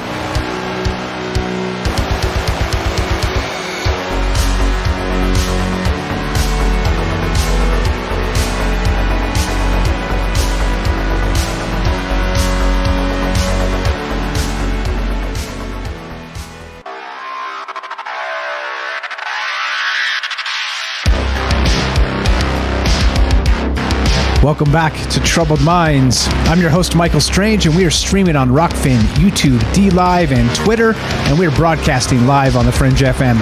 Tonight, we're taking your phone calls as we discuss the idea of, you guessed it, an alien invasion. Yep, 2014, an interstellar object exploded over Earth, and declassified government data finally reveals it 8 years later. What if it was more dire? What if you got some sort of message from the media, from the government, from that unholy complex describing something way worse? What would you do? 702-957-1037. That's 702-957-1037. As you know, we do something here called drinking the maybe juice, and that's what this is, just some hypothetical speculation on, well, if this really went down as we're expected to believe, again, kind of putting this information out in the zeitgeist about aliens and all the rest of this, well, where does this head? Where does this lead? And what happens if you're just doing the dishes one, I don't know, Thursday afternoon or something, and the radios and the televisions start blaring something very, very similar to this? I'm about to play it, but I have to preface this. This is a fake. This is not real. But this is something very similar to what you might hear if we had an actual alien invasion happening, all right? And we haven't even talked about Project Bluebeam yet or fake alien invasions. We're sort of taking this as the grain of salt of, well, maybe this is real. We can talk about anything else, of course, Project Bluebeam and the rest if you're interested in that. But I'm going to play this, and I want to point out one more time, this is not real, all right? But put yourself in that space back in, let's say, January 8th, 2014. All right? January 8th, 2014. The first interstellar object ever detected by mankind hit the Earth. And we're just finding out about it now, 8+ years later. You think election cycles are slow? All right. So anyway, one more time, this is fake. This is not a real broadcast. This is a prank, okay? But listen, imagine if you heard something similar when this happened back in January of 2014. The following message is being transmitted at the request of the Federal Emergency Management Agency. An in-shelter warning has been issued for the entire United States until further notice. All residents are urged to take shelter immediately. The bogies that were spotted on Strategic Air Command radar are now confirmed hostile extraterrestrial aircraft, and have begun a major attack on multiple U.S. cities. Cities that have received the most damage so far include the cities of Los Angeles, New York City, Boston, Miami, Detroit, and Dallas. If you live within these cities or within 1,000 miles, take shelter immediately. Gather enough supplies to last for at least 14 days, such as a first aid kit, perishable food items, MREs, flashlights, a battery-powered radio, and water. Do not leave your shelter for any reason until the all-clear has been given. More cities are expected to be attacked within the next 12 hours. The President has put the military at DEFCON 5, and has scrambled military aircraft to attack these extraterrestrial aircraft. Please stay tuned to your local news station for further updates. All radios and televisions will remain on these news stations until further notice. This is WALA 99.5. Repeating, an in-shelter warning has been issued for the entire United States until further notice. Take shelter immediately. Okay, so that was fake. I have to, again, this is not a real thing. Put yourself in that space, though. Put yourself in that mind space of you're just doing whatever you do throughout the day, whatever's going on, completely nothing out of the ordinary, complete normal day. And this starts blaring on every radio and every television. And it's on. It's on. It's intergalactic style on. And what do you do? What's the first thing you do? What is your first reaction? Do you believe this coming from, the government and the media? Like, there's a lot to this that kind of makes me go, And we've had some great calls so far, of course, as always, because Troubled Minds Nation has amazing calls, the fam out there with some amazing ideas. But what would you do? We've got James said he'd go find his people. Derek said he'd grab some groceries and like find a hiding spot, maybe on the roof, and reassess minute by minute. MJ said he'd go outside and look at the sky and verify what the hell was really going on. Is this real? Is this not real? What would you do? And that's what's on my mind tonight, because why not? If we're not talking about it, who will? 702-957-1037. Click the Discord link at troubleminds.org and we'll put you on the show. I don't know. I think there's There's a lot to this, of course, in typical terms, because alien invasions, it's a fun concept. It's fun, terrifying, and all the rest of that. So I'd love to hear your thoughts. Let's go to, it looks like Daryl in New York. And there you go. Oh, are you there? Test 1, 2. Daryl, are you there?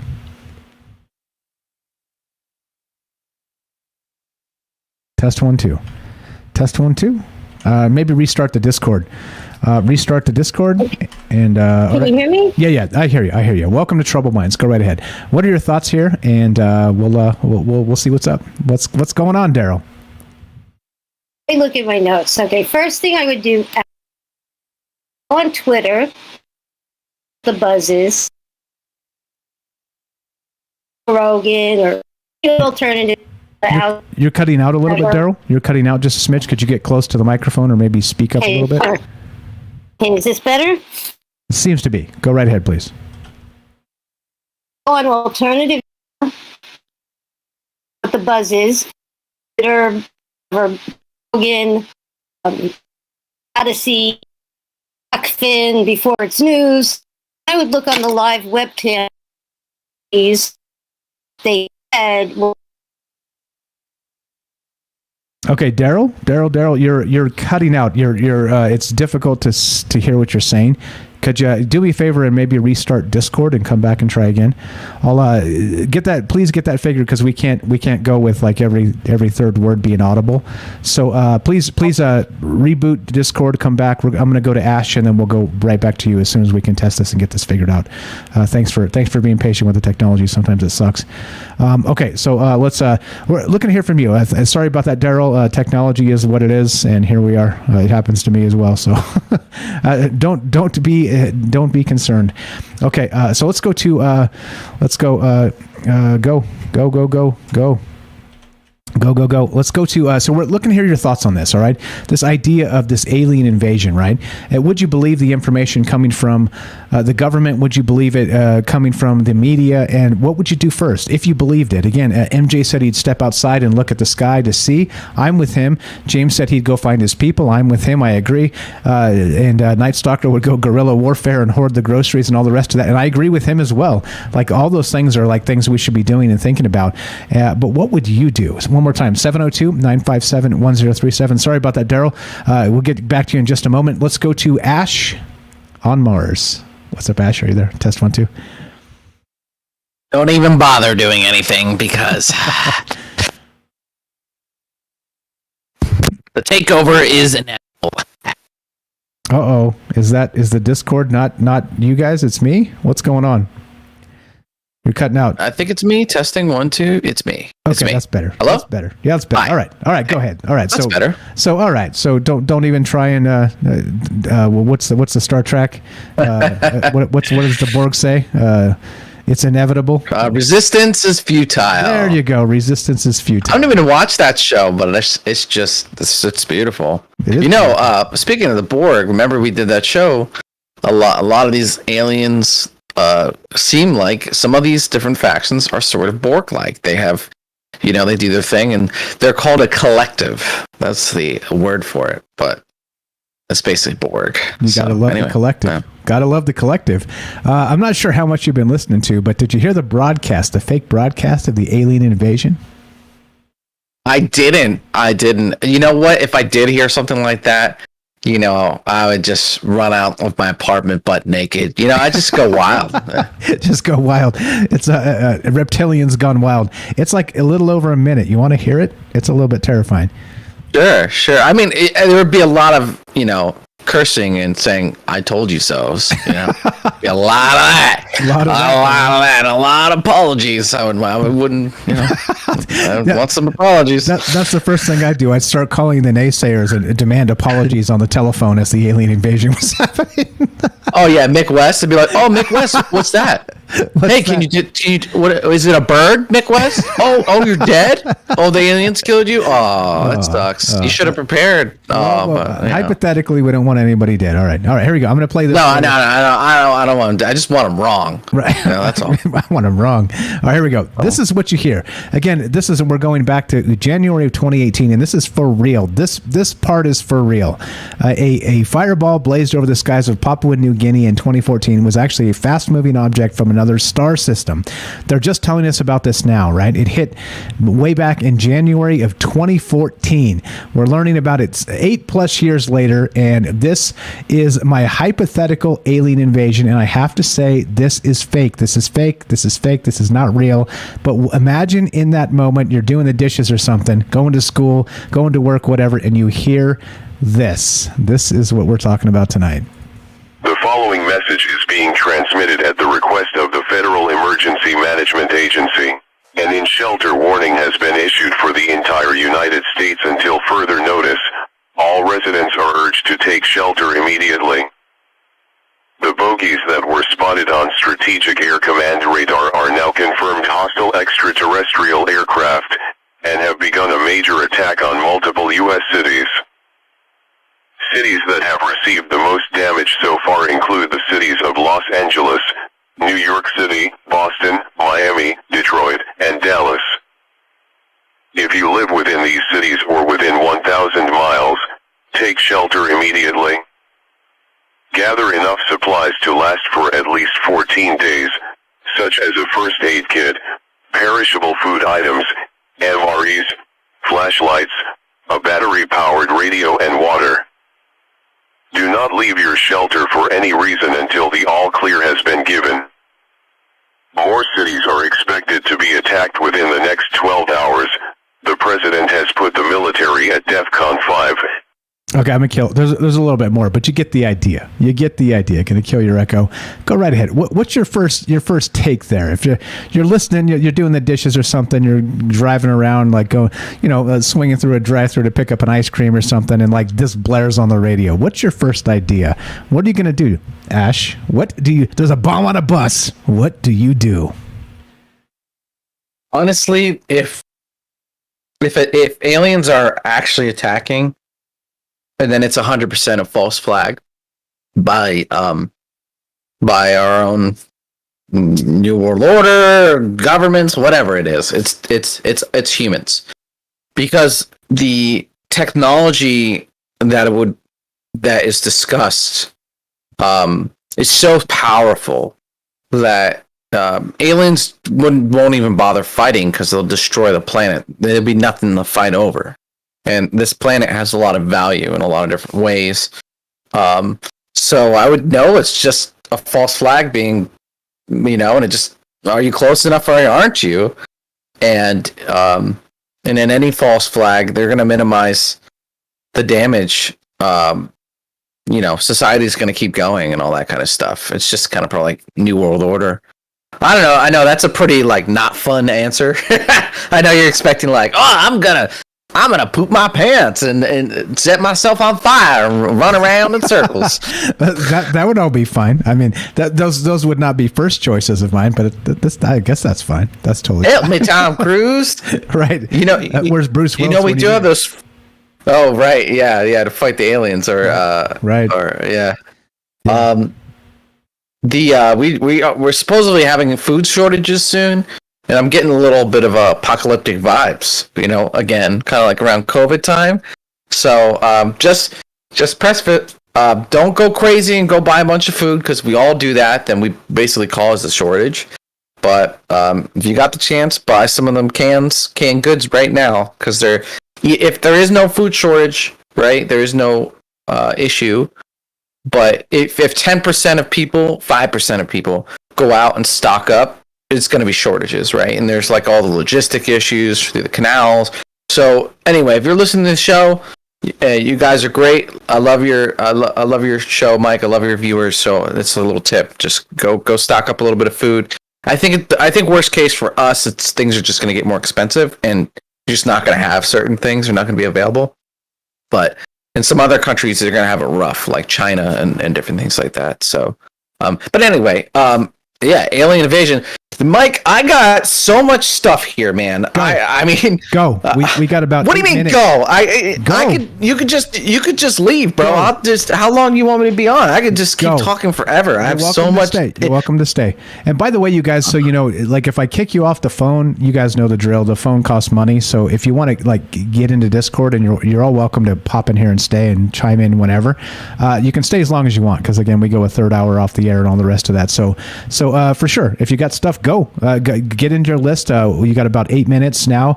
We got Daryl. We got to get to sometime between in the next eight minutes. Maybe we'll go off the air. We'll get her on, and then we'll continue with your stuff and add her to the conversation. But yeah, she called into the phone line. But go ahead with your list. We'll do your stuff here with this alien disclosure, and go right ahead, sir. Ash the Reptilian from Mars. The floor is yours. Thank you, Mike. Appreciate that. Hi, I'm Ash, the Reptilian from Mars. Check out my YouTube channel. I'm going to be there's so much stuff happening lately. It's starting to really accumulate, and I don't want any of you guys to miss this stuff. It is really interesting and important times. So I'm going to go through and rattle through some of these things, just kind of disclosure updates. You know, we're talking about, are we ready for disclosure? But technically, disclosure is happening. It just, any type of thing like this takes time to kind of go more and more mainstream, right? And that until everyone sort of accepts it as fact. So currently, we have UFOs are 100% real. We can say that, and people can't fight you on that. There's no push. It's not possible. We've conquered that with the New York Times article. Now let me go through some of the things you might not have heard of. The UFO. There's these Navy patents on UFO space travel technology. It was been patented by someone called Salvatore Price. He went on a podcast recently, and basically, like reading between the lines, he described how space travel can work, and it seems as if those factions, the military, is trying to disseminate this information into the mainstream scientific community. So that agenda is absolutely happening, and I'm seeing all these different scientific podcasts adopting and looking into the technology. So soon, maybe our children or grandchildren are going to learn about, you know, quantum space stuff. And so I recommend looking at that podcast. It's the Theory of Everything podcast, or TOE, and look for Salvatore Price. He describes space travel and how it's done. And, you know, and so it seems like he probably, worked on it. He's a patriot, let's put it to you that way. So now, number one, that happened. Number two, let's see here. Disclosure going on. Luis Elizondo also went on the same podcast saying that disclosure has already happened behind closed doors. That they basically did it. They updated Congress. They updated enough of these things. And then over the last few weeks, even I think earlier today or maybe yesterday, he said that Congress is so briefed that they're not letting these agencies, the Pentagon, wiggle away anymore. They're basically cornering them and getting it down. Fox News had an article, 1,500 documents discussing encounters with UFOs and the effects of the technology, burns, mental effects, abduction effects was talked about in the mainstream media. That's pretty huge, and kind of this stuff is kind of coming out faster. Nick Pope, a journalist, says that they're closing in. If they're out there, we're closing in on them, and it will be the biggest discovery in human history. Tuesday night, he was on a mainstream news, and he was talking about this to some reporters. Jeremy Corbell talks about during the Pyramid UFO encounter, more information is going to come out. Luis Elizondo says more information is about to come out around the corner. That was today. Yeah, so all of this stuff is happening on disclosure. I'm going to do my best and try and sum it up. So please subscribe to my channel, The Reptilian from Mars. I'll try and update you. That's the kind of events that are going on. Now, here's the other thing I want to talk about. I'm just like speed running, trying to get through this. Why wouldn't disclosure happen? Why hasn't it happened? Well, the real theory is that the military has been abusing this relationship. And one of the things is Eisenhower supposedly made an agreement with the aliens to let them abduct people. And that's kind of like our military checkmated itself where it can't admit that, right? The military cannot admit that. Luis Elizondo described it as a lot of the technology was really lucrative. It made a lot of money, and they violated all these laws, and they kind of wanted to wait till all those people who benefit from it die from old age. That's like the biggest reason, another big reason. So those are real reasons why disclosure is not happening. Tom DeLonge has mentioned he's the one behind some of the stuff, the New York Times articles, and he has insiders supposedly saying that they're in a chess game against what they call the others, which are aliens that are trying to control humanity and potentially take over the planet to some degree. And that's like the abductions, the hybrid program. You can look at Dr. David Jacobs for that information. Man, I'm trying to get through this real fast. It's like, I could go on to any one of these subjects for like an hour. Hey, if you got time, we got time. It's okay. So we got about maybe a minute and a half to kind of get off the radio. Like I said, you don't have to try and smash through all this super fast. If you got a little bit of time, we got time for you, my friend. So don't worry about that. So your thought here, as we kind of wind off the radio and then spin off into the third hour, is this idea of disclosure really happening? It seems like your answer is yes. I don't want to speak for you. But then the second question is, are we prepared? Give me the 45-second version of those two answers there. Yeah, are we prepared? I mean, I think there's been a push for a lot of people who like us, Mike, and you guys listening, watching YouTube videos and getting like crazy Egyptian pyramids and all this kind of stuff. But I think one of the things that people might not be prepared for is it's kind of like a loss of innocence. It seems like a lot of aliens don't have the same morals as we do, and technologically they do some crazy stuff. And I think that's another reason. I really do think that's a reason why it hasn't been kind of disclosed. It's a big can of worms. Are some people ready for it? No, absolutely. Some people are really not. But I think disclosure, and I'm wrapping up right now, is the most important thing possible. I think everything else is irrelevant. I think disclosure is the most important thing, and if we have an opportunity to do that, we need to do it as soon as possible, because we may never have that opportunity again. Right, based on, of course, the government transparency and all the rest of this. Again, we haven't even got into Bluebeam or any of the rest of that stuff yet, which we will do, of course, because it is sort of locked into this conversation of the false flag alien invasion. So I don't know, right? Again, we're just talking hypotheticals tonight, as usual, right? Drinking the maybe juice, as we call it here on Troubled Minds. But as we finish, you guys know the drill. This is the question show. It's not the answer show. And I don't have answers for you. I wish I did. Answers are easy. Answers are for propagandists and demagogues. We're just having a conversation. We're just talking about things and trying to consider, well, what is the world around us really like? And as we finish, it goes a little something like this. Thanks to Ash the Reptilian from Mars for popping in here. Please give him a follow. His YouTube channel is linked in the description down below. And, well, if you're listening to us on the Fringe FM, stay tuned for Joe Roop, Lighting the Void. If you're listening to us on any other platform, including the podcast feed, stay tuned for a third hour of Troubled Minds. We got Daryl in New York coming up. We got more from Ash the Reptilian from Mars. And, of course, we got your calls, because the third hour is for you. And as we finish, it goes exactly like this. Be sure, be strong, be true. Thank you for listening. From our Troubled Minds to yours, have a great night.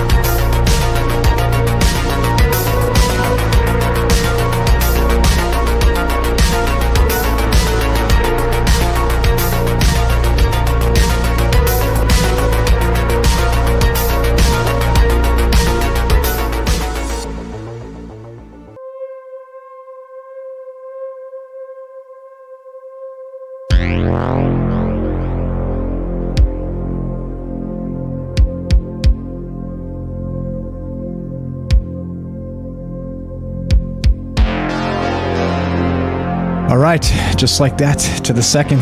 Oh boy, sometimes when you got the little thing that tells you exactly what time it is, right? You just do that and get exactly to the second, and here we are, off the radio, check it out. We're going to take a quick break. We got Daryl on the line. We're going to go right to Daryl. We got more from Ash the Reptilian from Mars. He's got a list. He's got a list of things talking about disclosure. Holy shit, here we are. You tell me, what are your thoughts on this? 702-957-1037. You guys know the drill. Third hour's for you. I've done a lot of talking. If you're all like, nah, I'm not interested, we'll just shut this MFer down. But we got Ash and we got Daryl, so it doesn't seem like that's the case. So, like I said, just part of being flexible, part of if sometimes the show's a stinker. Sometimes it's just a stinker, and that's how it goes. And if you're not interested in the third hour, that's the new policy. We'll just kill it. So, love to hear your thoughts. If you are interested, 702-957-1037. Are we prepared for alien disclosure? Be right back. 2-minute break. More Troubled Minds on the way. We got Ash, we got Daryl, and we got you. Be right back.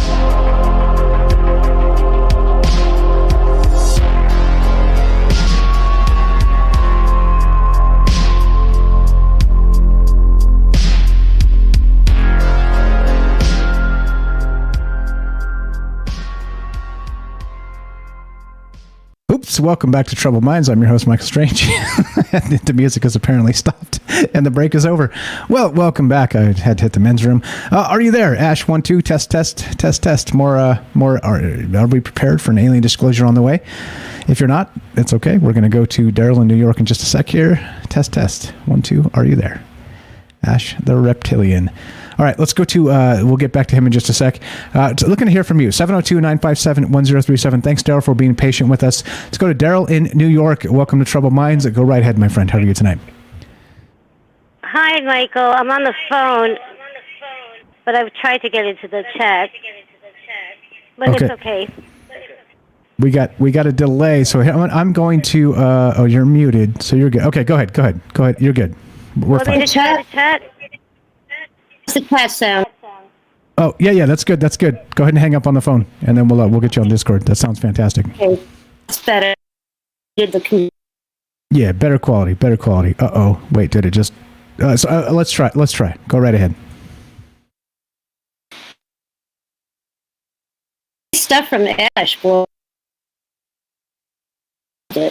Okay, yeah, I hate to say it, but it's breaking up again. You're breaking up again. Oh, no. Call back? Yeah, please just call back. We'll just I'm going to move you to the AFK channel so we don't get the echo, and then just call back and I'll go straight to you. Sorry about all that. We're doing the technology juggle. All right, let's do that. Let's move Daryl out so we don't get the echo. She's going to call back, and we'll just go straight to her. And let's see. I think we're good. All right. Okay. Let's go. There we go. Daryl in New York. Sorry about that. Go right ahead. You're on Troubled Minds. Okay, here I go. Maybe I'm gonna mute this. I'm gonna mute this on the computer. Hold on. Yeah, mute the stream.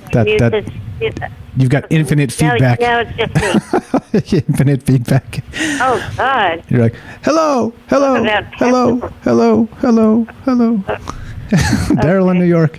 What's up? Looking here for you guys as well. 702-957-1037. Are we prepared for true alien disclosure, right? Everybody talks about it. It's like Lou Elizondo, all the rest of this stuff, right?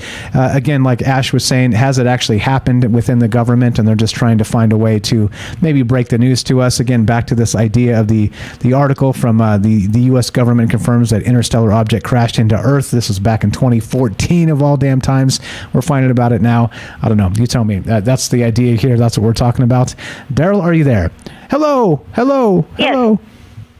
Hi. I would think the first thing I would do, if I heard an announcement like that, the first thing I would do is to panic.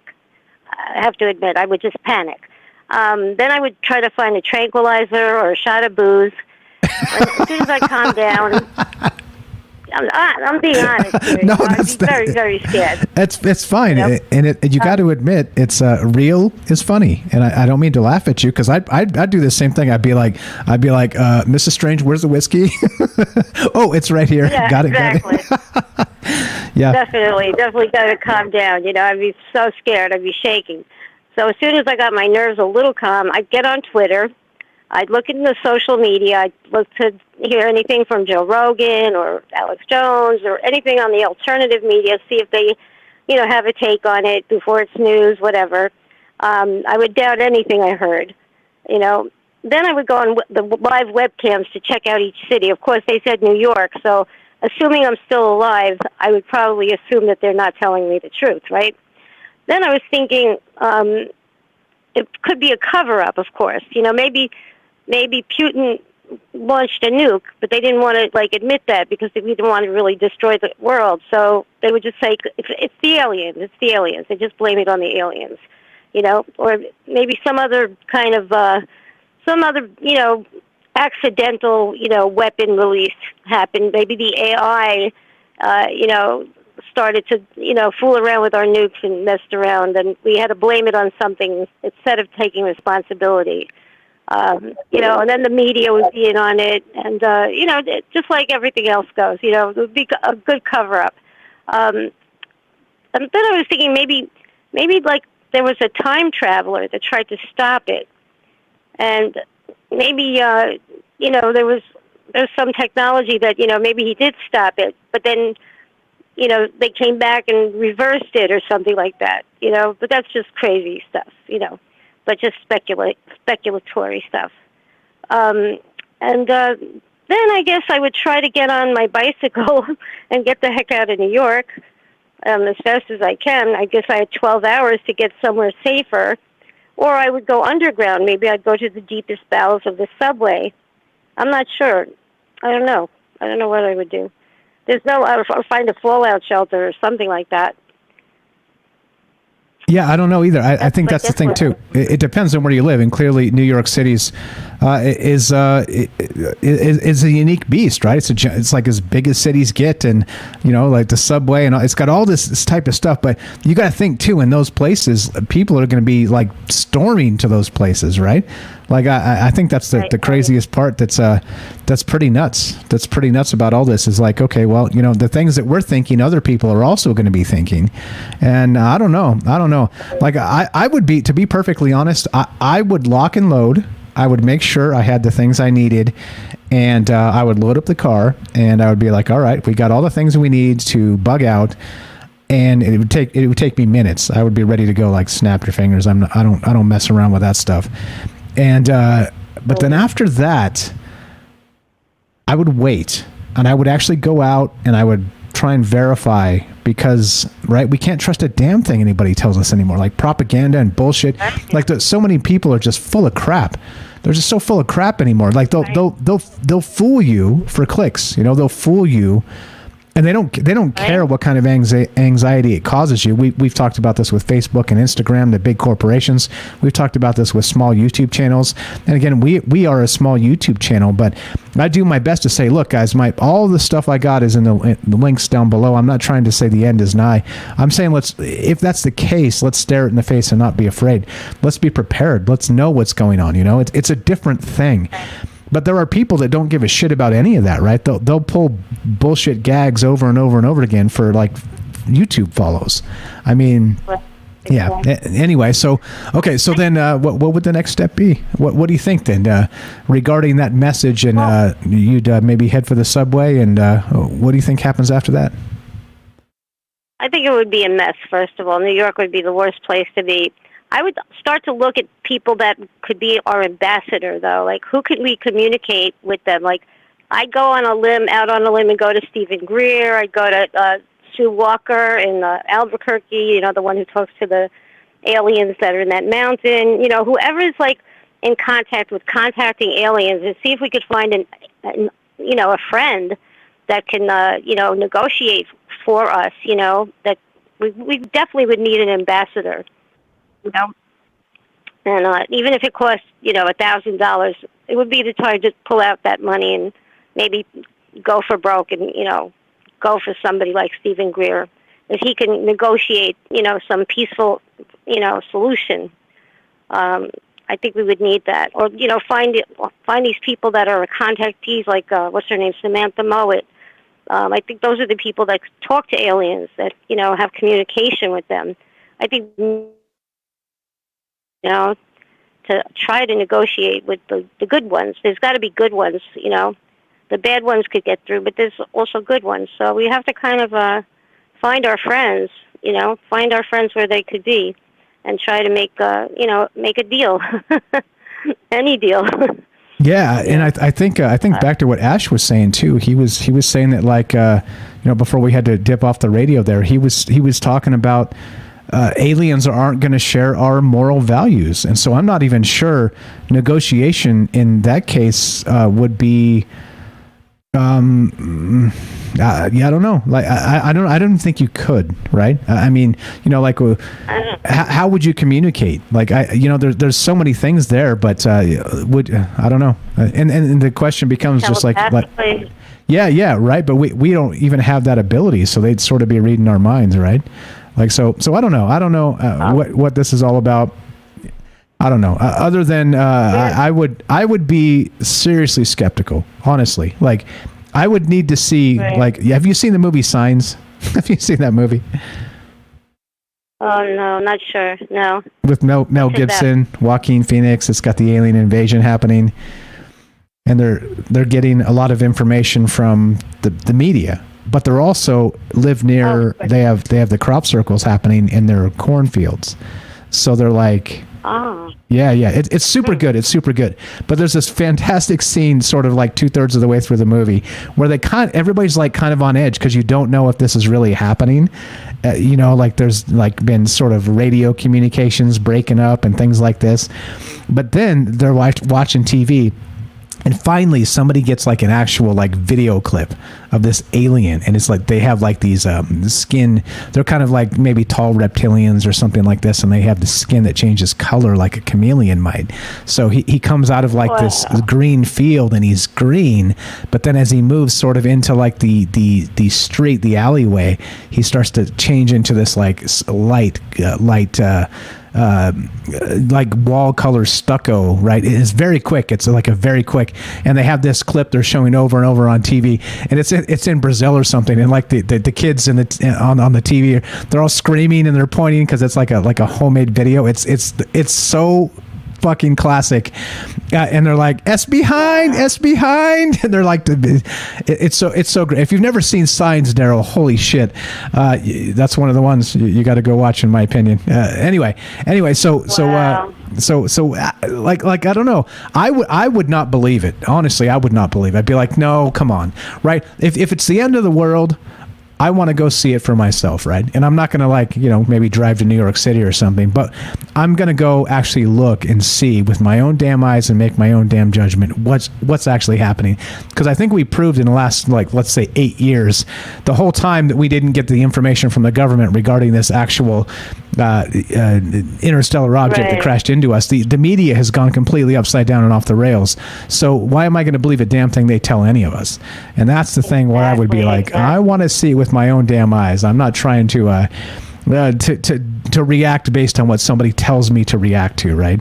So anyway, all right. So what are your additional thoughts? What else you got for us? Well, you know what? They would have to break it to me like a little bit more gently. I think for them to do that kind of an announcement would just be to make us be as afraid as possible. Like it's like that story, like, your cat's on the roof and we can't get her down. You ever hear that one? Like the roommate calls his friend. He goes, "What's new?" He says, "Well, your cat died." He goes, "Why? You can't tell me that.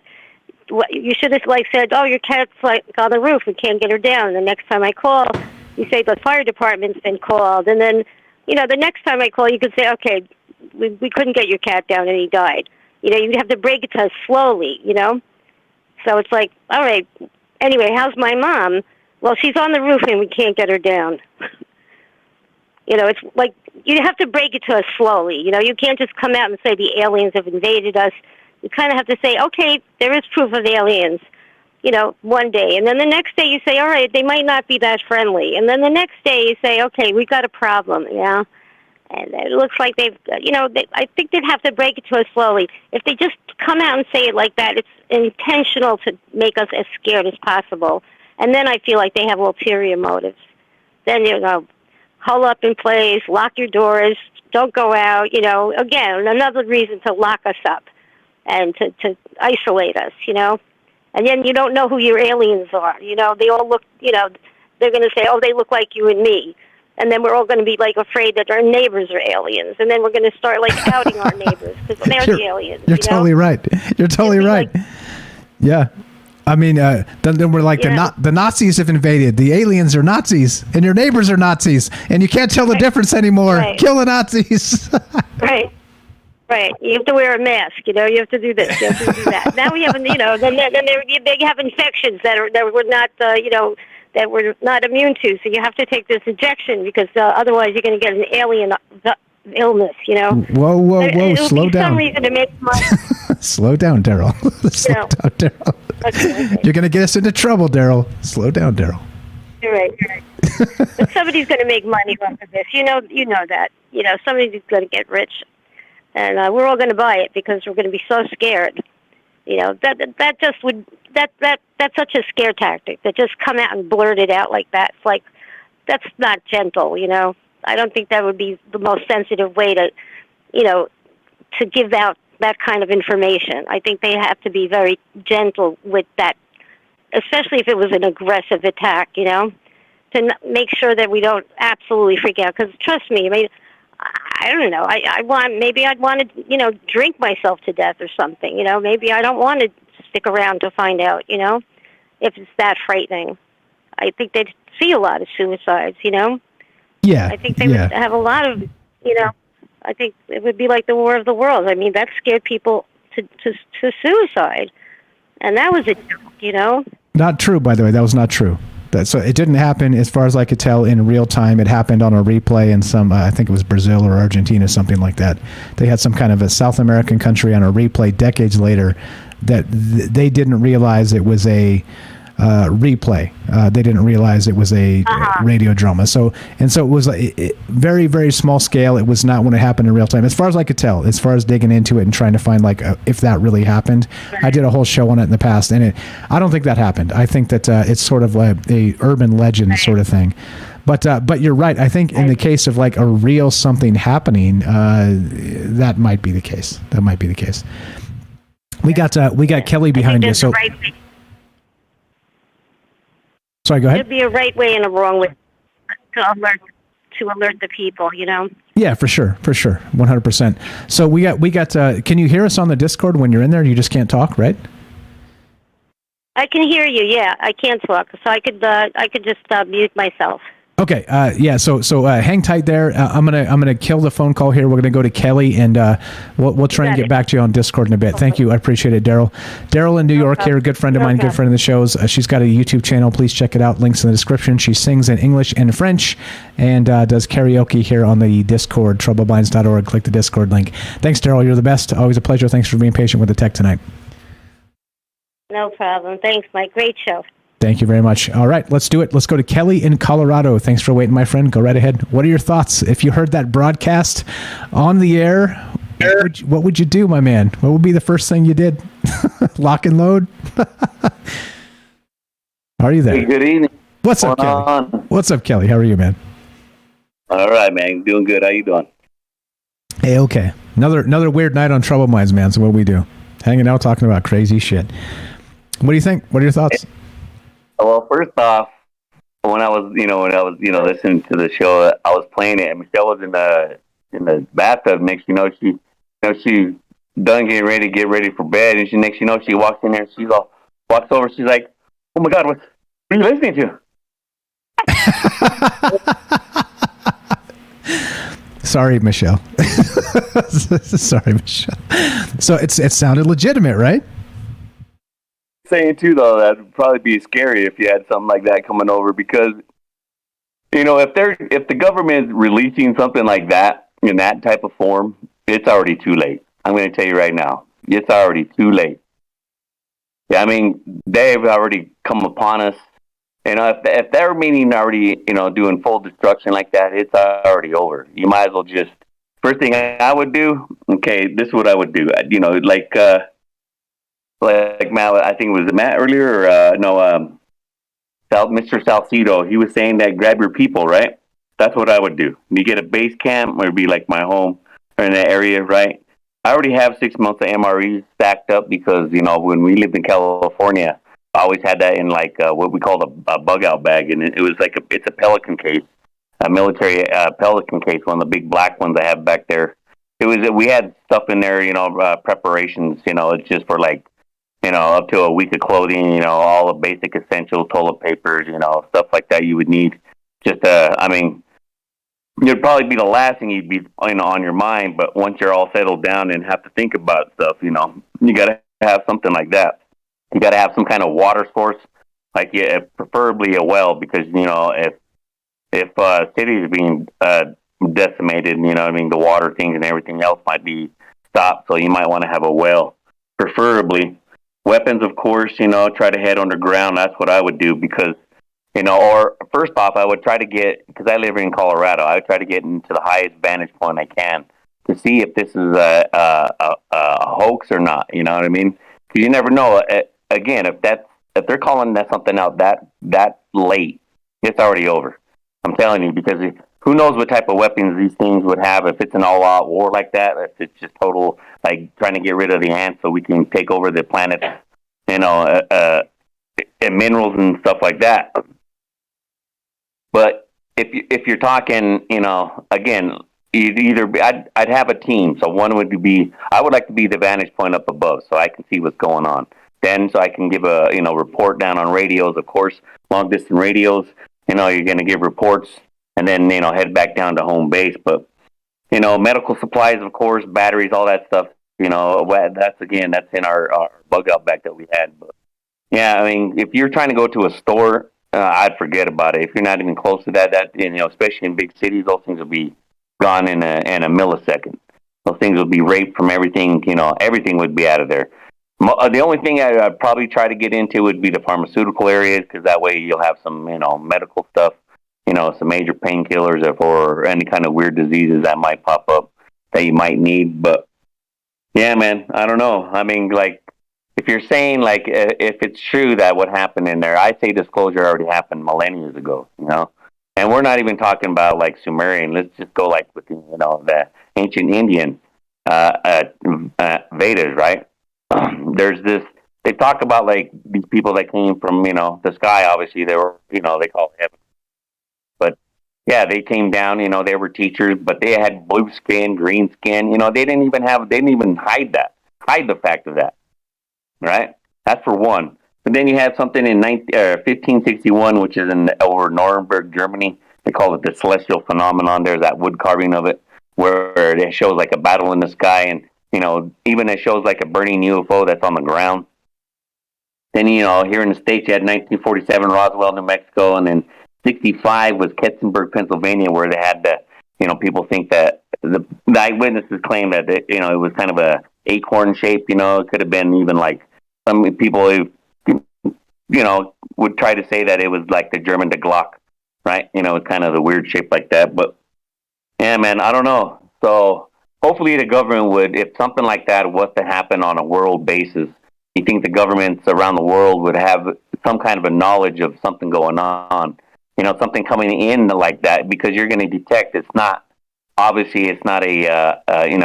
asteroid, and it's not a comet, something's coming in like that, an armada, you would have to, and if they know that the intentions are bad, hopefully, they would be smart to have everybody armed and ready. You know what I mean? But who knows? Here's the question for me, or a question to throw up too, since I'm drinking some maybe juice as well, would be that, would they be after humans, or would they be after what's, the species that's ruling this or running this planet? That's the question I have.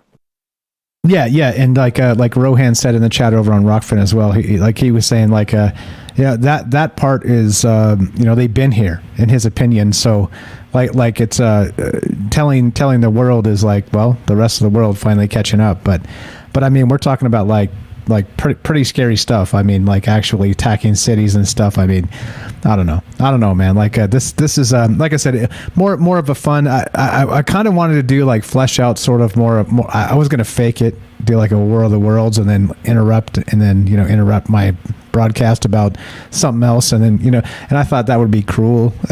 I didn't want to do that. I didn't want to cause pandemonium, so I'm like, okay, let's just do this the right way and be honest about this and just talk. I'll be like, okay, look, guys, this is fake. Let's talk about this as if it was real. I don't know. It does make it like it got Michelle's attention, right? When I heard it first too, I was like, this sounds. The only thing I didn't like that sounded fishy to me was they said bogeys. The bogeys when they came into the atmosphere or something like that. That was like, I don't think they'd say that, but yeah, all right, whatever. That's the only thing, but it seemed pretty legitimate, didn't it? Yeah, it sounds pretty good, for something like that. Again, if they were to wait that long, man, that would suck. I'd be pissed off because of course again, you don't even really understand what kind of weapons these people have, or whatever these people have there. Just, man, that would just be like, I don't know. That a lot of people would commit suicide, and they wouldn't want to be around to do that. Older folks too. There are people that are like maybe disabled. People. There's some people do some crazy stuff. Or even join groups to do some crazy stuff like that. Just to get out of the way. They don't want to have to deal with like even the aftermath of what would happen after that. Yeah. But again, I'm sorry. Go ahead. No, you're good. Good. Go right ahead.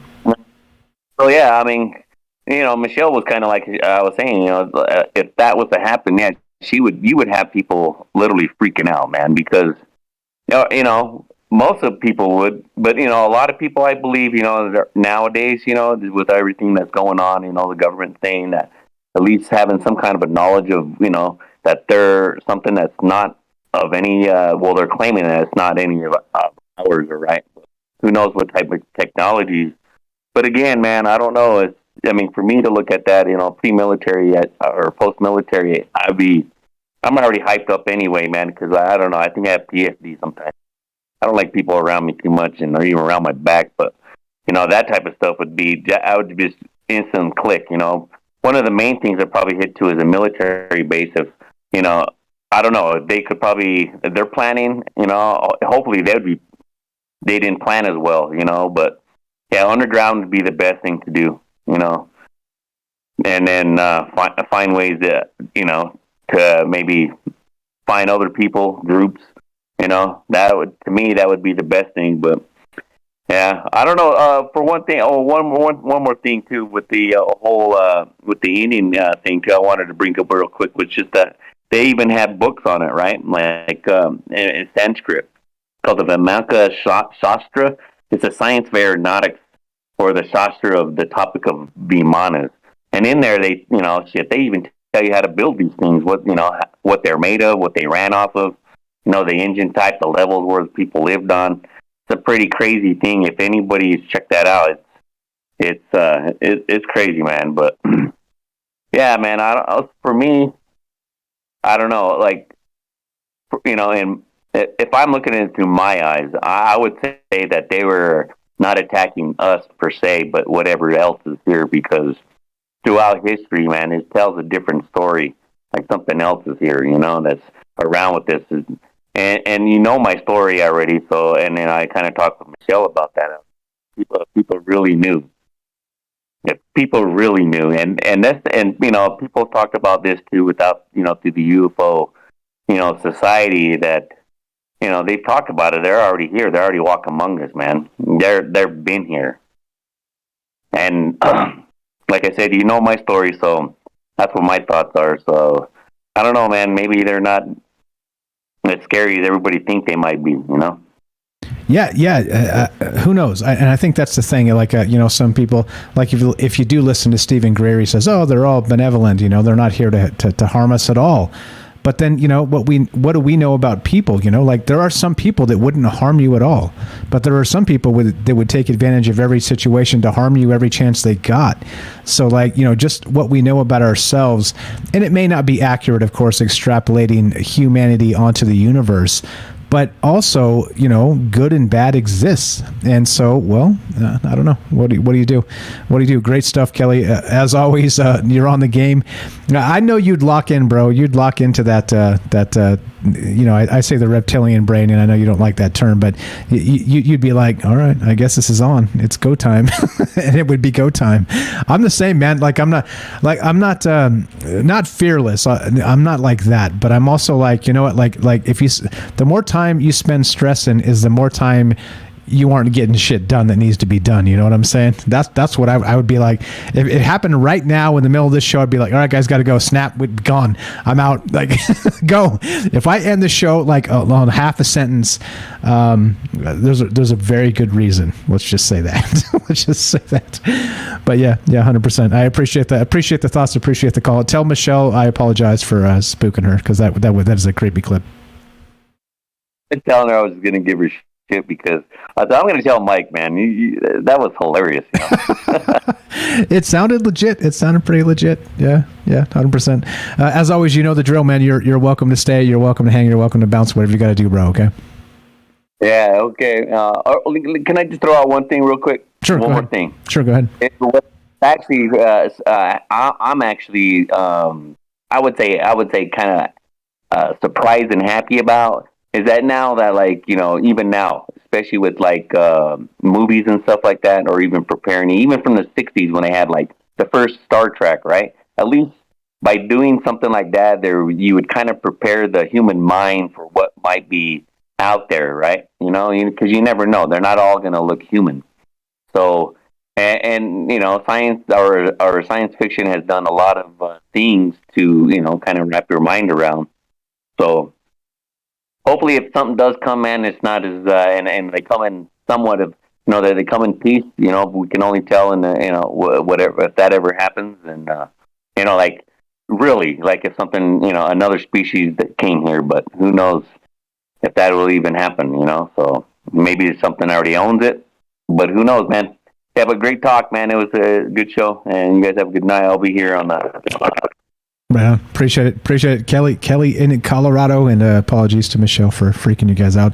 Let's do it one more time. Let's freak you guys out. But before we do it, I wanted to read some comments in the chat. What's up, guys? Robert says this. Robert says over on Rockfin, in preparation for the alien invasion, load up on McDonald's cheeseburgers. Those things last forever. Ronald adds, we should load up on fruitcake. It lasts forever too. Robert adds, yep, you got to have dessert. There it is. McDonald's cheeseburgers and fruitcake and cans of tuna, guys. Canned foods. All right, so I don't know. As we continue trucking here, I don't know the answers. This is again more of the we've talked about this in the past, sort of the idea of an alien invasion, right? How this might go down, but we now have this thing happening that literally just in the last 48 hours. This was again from LiveScience.com, published one day ago. An interstellar object exploded over Earth in 2014.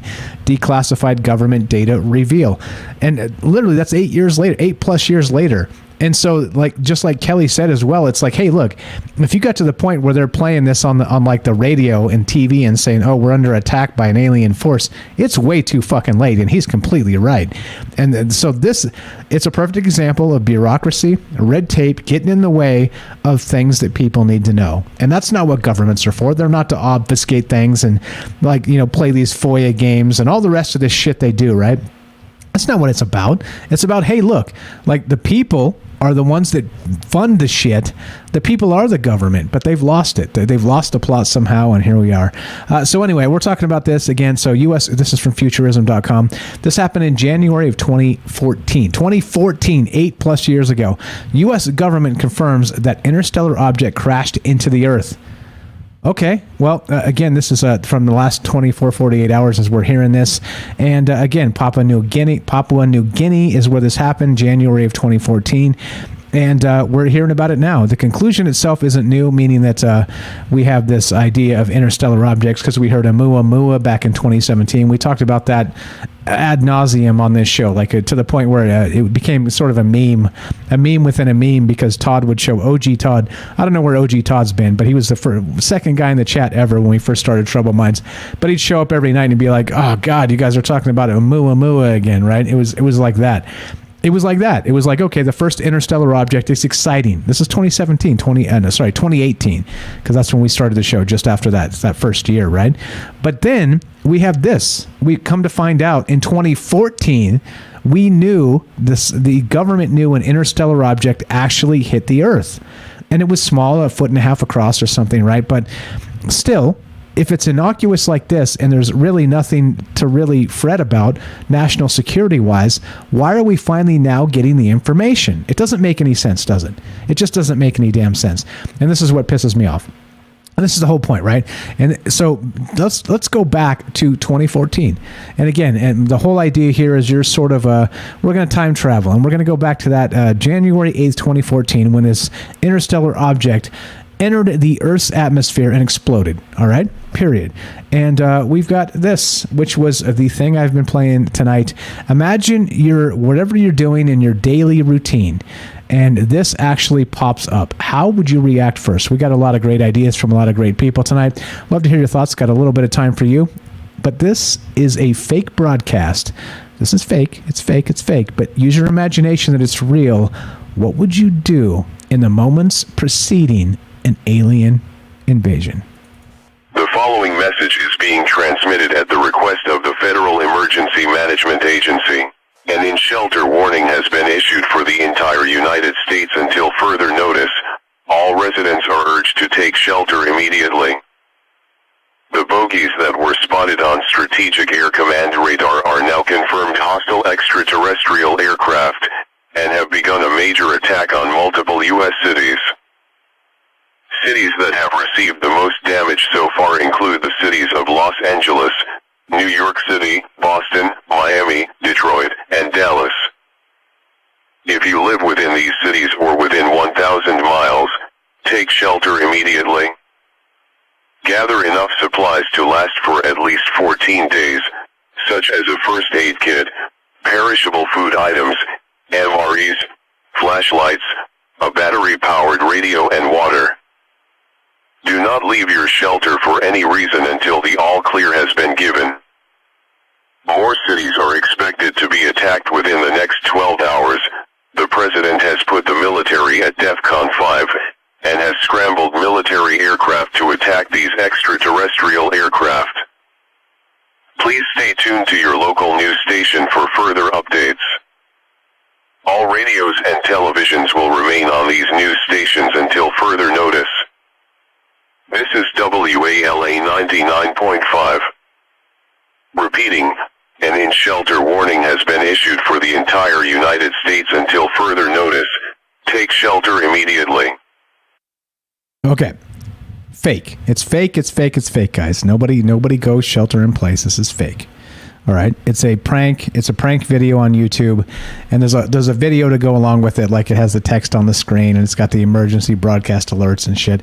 And you're supposed to prank your friends and your family, right? You're not supposed to like play this on a radio station and freak people the fuck out, which is why I wanted to make sure I said before we did it, it's fake. After we did it, it's fake. This is fake. It's fake. It's fake. All right. It's not happening right now, but it is a thought experiment, and that take yourself to another place. We've got this thing happened. An interstellar object hit Earth back in 2014. We're learning about it now 8+ years later. Well, what if this instance tonight was that in 2014? What would you do? What would be your first thing? What would you actually do? And that's the question tonight. And Ash, if you're out there listening, I don't know where you went. Ash bounced. He's got some stuff to say, but he ain't here. And if you're there, hop on in, buddy, whenever you want. And you're always welcome. And that's that. So I don't know. I think it's interesting and notable that it took us 8 years to find out nothing about nothing, right? I mean, it's nothing. It's interesting. It's historical, right? Of course, it's historic, I guess is the term. But it's also really has nothing to do with national security. And so how come it took 8 freaking years for us to find out about this? So you tell me, what are your thoughts? 702-957-1037. What's up, Jay in New York? Are you there, my friend? Welcome to Troubled Minds. Test 1 2. I think I'm here. I hear you. Am I? Loud and clear. Loud and clear, my friend. What are your thoughts, my friend? What are your thoughts? What's going on? How have you been? Where the hell have you been? No, you don't have to answer that. You don't have to answer that. You don't have to stacking answer rocks. Yourself. They've been making big rocks into little rocks. Okay, that's what I've been doing. Stacking rocks. Okay, fair enough. Fair enough. I'm not even in prison. What? I think you've been building up to that joke. Not even in prison. It just feels like it. All right. Welcome back. We've been missing you, Jay. Jay in New York. What are your thoughts here? Did you hear that broadcast that I played? That fake broadcast? What are your thoughts, man? What's the first thing you would do? How does this shake out? I'd probably have to run to the bathroom. Right, exactly. Hey, we're getting a little bit older. Sometimes you're like, oh, shit. First things first. You got to handle the first things first, right? The doomsday preppers, they say if the world ever poops the bed, the first thing you want to do is take a couple of those anti-pooping pills to kaopectate or something like that. Give yourself dysentery right off the bat, just so you don't have to stop to crap when everything's hitting the fan. Yeah, that makes some sense. Yeah, don't add more crap to the fan. Right, exactly. Don't do that. Totally don't do that. Yeah, I don't know. It's funny. Like I said, I wanted to go full on War of the Worlds tonight, War of the Worlds, and I thought it would be cruel, so I didn't. I could have. I was about to. I was going to do a show on something else entirely, like, I don't know, epigenetics or something. And then maybe almost into the first break into this breaking news and then make you guys freak out. I thought that was cruel, so I didn't do it. Anyway, what are your thoughts? That would actually be kind of funny. That would have been kind of... Half of us would be loading up our cars and just sending text messages. Daryl, I'm on my way. That's why I didn't want to do it. That's why I knew. I was like, it would be cruel. It's not, in this day and age, it's not funny to do those sorts of things. So I thought, so let's do it and let's front load it, back load it, and make sure everybody knows it's fake. But what would be the first thing you would do, Jay? Yeah, you heard the broadcast.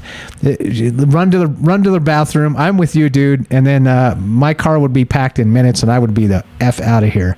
And get your shoes and socks on, guys. Let's go. Yes, exactly. Grab your coat. Yeah, the winter one. Yeah, actually, I'm not sure. I would wait, to be honest. Like I said, I would wait. I would make sure everything's ready to go, but I would go verify. I would go stare at the sky, right? And I would be, I'd be all over the place. Oh, absolutely. I'm not going to fall for some bullshit that somebody tells me is happening when it's not happening. At least to the best of my ability, right? So, I'm not sure I'd take off immediately, but I'd be ready to go immediately. How about that? But what? So explain to me your I'd probably process. go to one of my friends' house out in the country or something. You know what I mean? Get right out of town. I live right in town. I'd probably, because Kelly was saying, that even the gas stations and stuff like that, people are going to flip. You know what I mean? They're going to absolutely flip out. Yeah, they're going to be in there robbing and burning. I mean, look at current condition, of what we've been, and that was one of the things that I came in. I can't remember who was talking. Right at the Ash was speed rapping us, and I was like, "Holy crap, this must be a good one." Ash has got a lot of stuff to say. But really, I think that people would freak out totally about it, and it would come to a thing where you didn't want to be around that. If you lived in a highly populated area, I would, go to the campground for the weekend, watch the sky, bring your binoculars, see what's going on, bring some stuff, hide would be I think the best thing to do would be to hide, however you could do that, Yeah, so all the advice tonight's good. Find your people. If you can, go guerrilla warfare. Make sure you're prepped or whatever. If you're not, get as prepped as you can instantly and get the fuck out. Maybe not get the fuck out right in the moment, but be ready to, right? I don't know. And I think it comes down to so, what do they say about civilization is 9 meals deep or something like that, right? I think that's this, or 11 meals deep or something like that.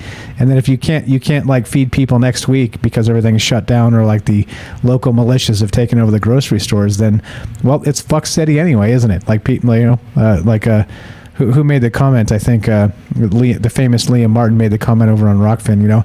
Well, at least if it comes down to cannibalism, at least we have each other. That's what he said. Which, of course, is a dark joke, but that's funny. It is funny.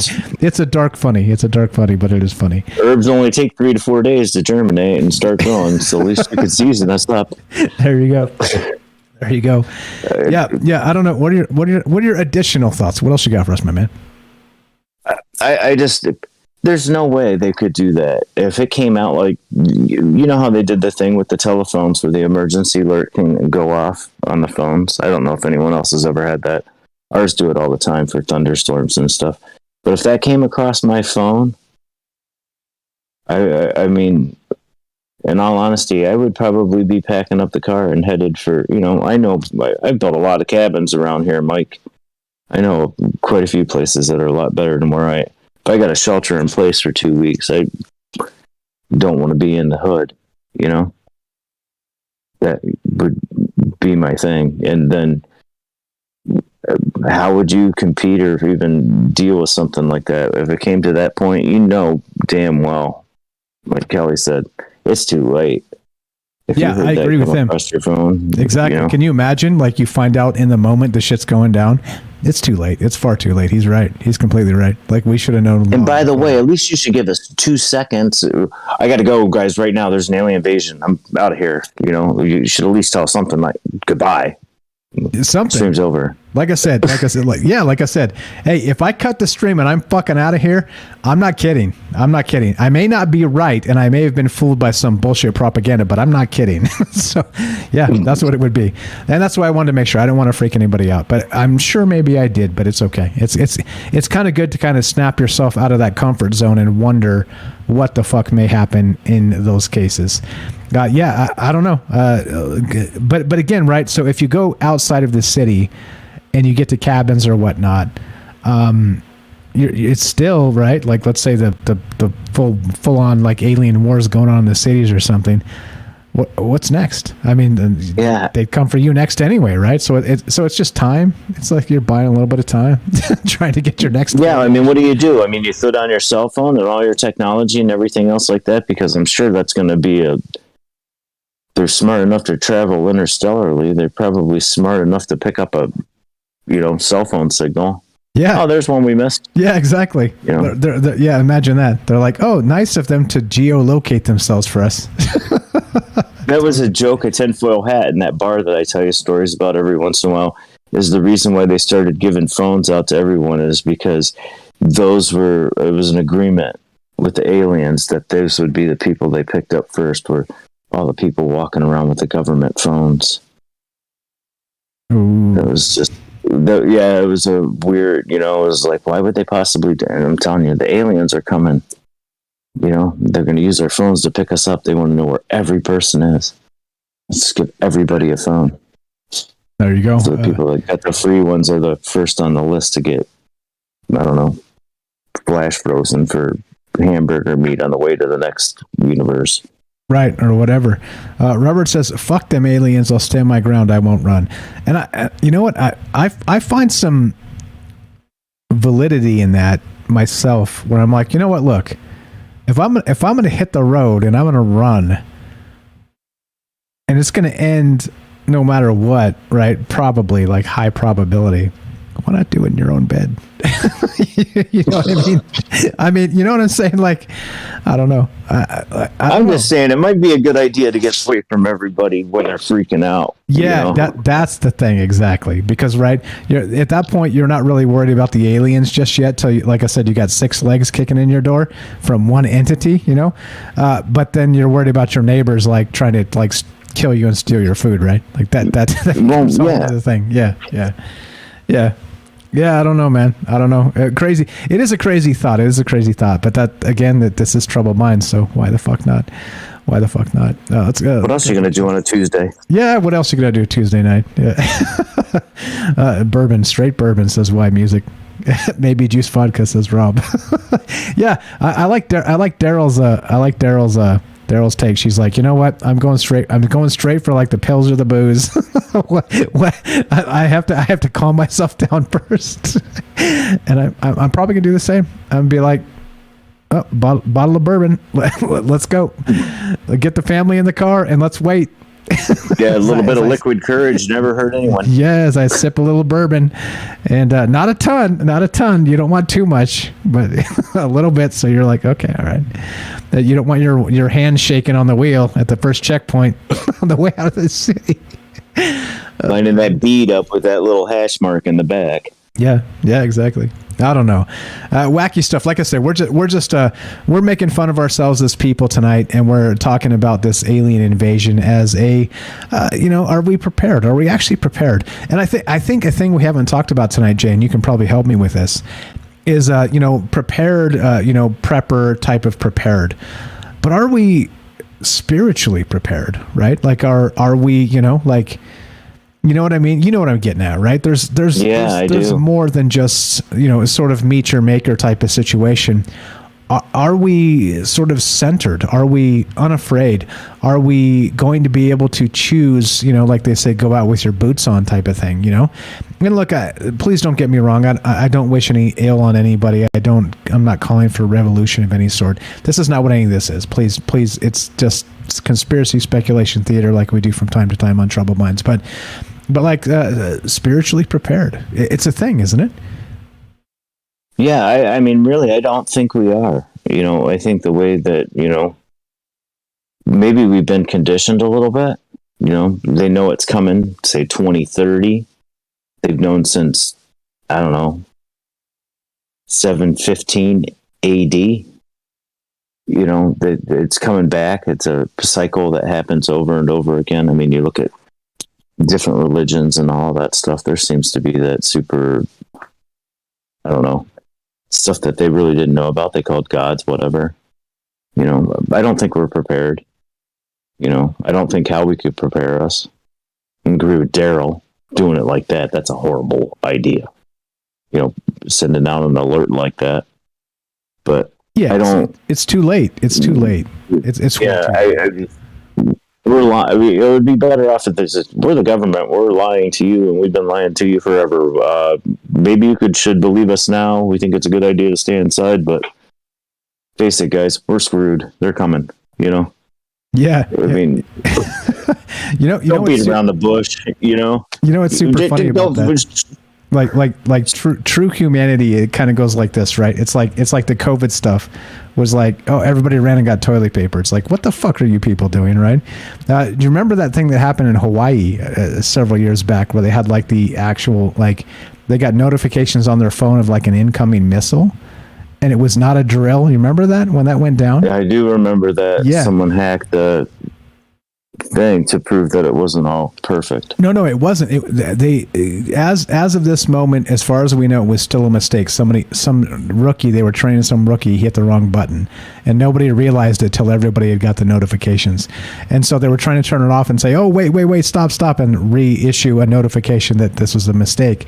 But still, like, you got people with about, maybe a 5 or 10 minutes notice that their life may end. And you know what happened, which was super fucking hilarious, because right, just like in like the COVID land, everybody went and got toilet paper for some fucking bizarre reason.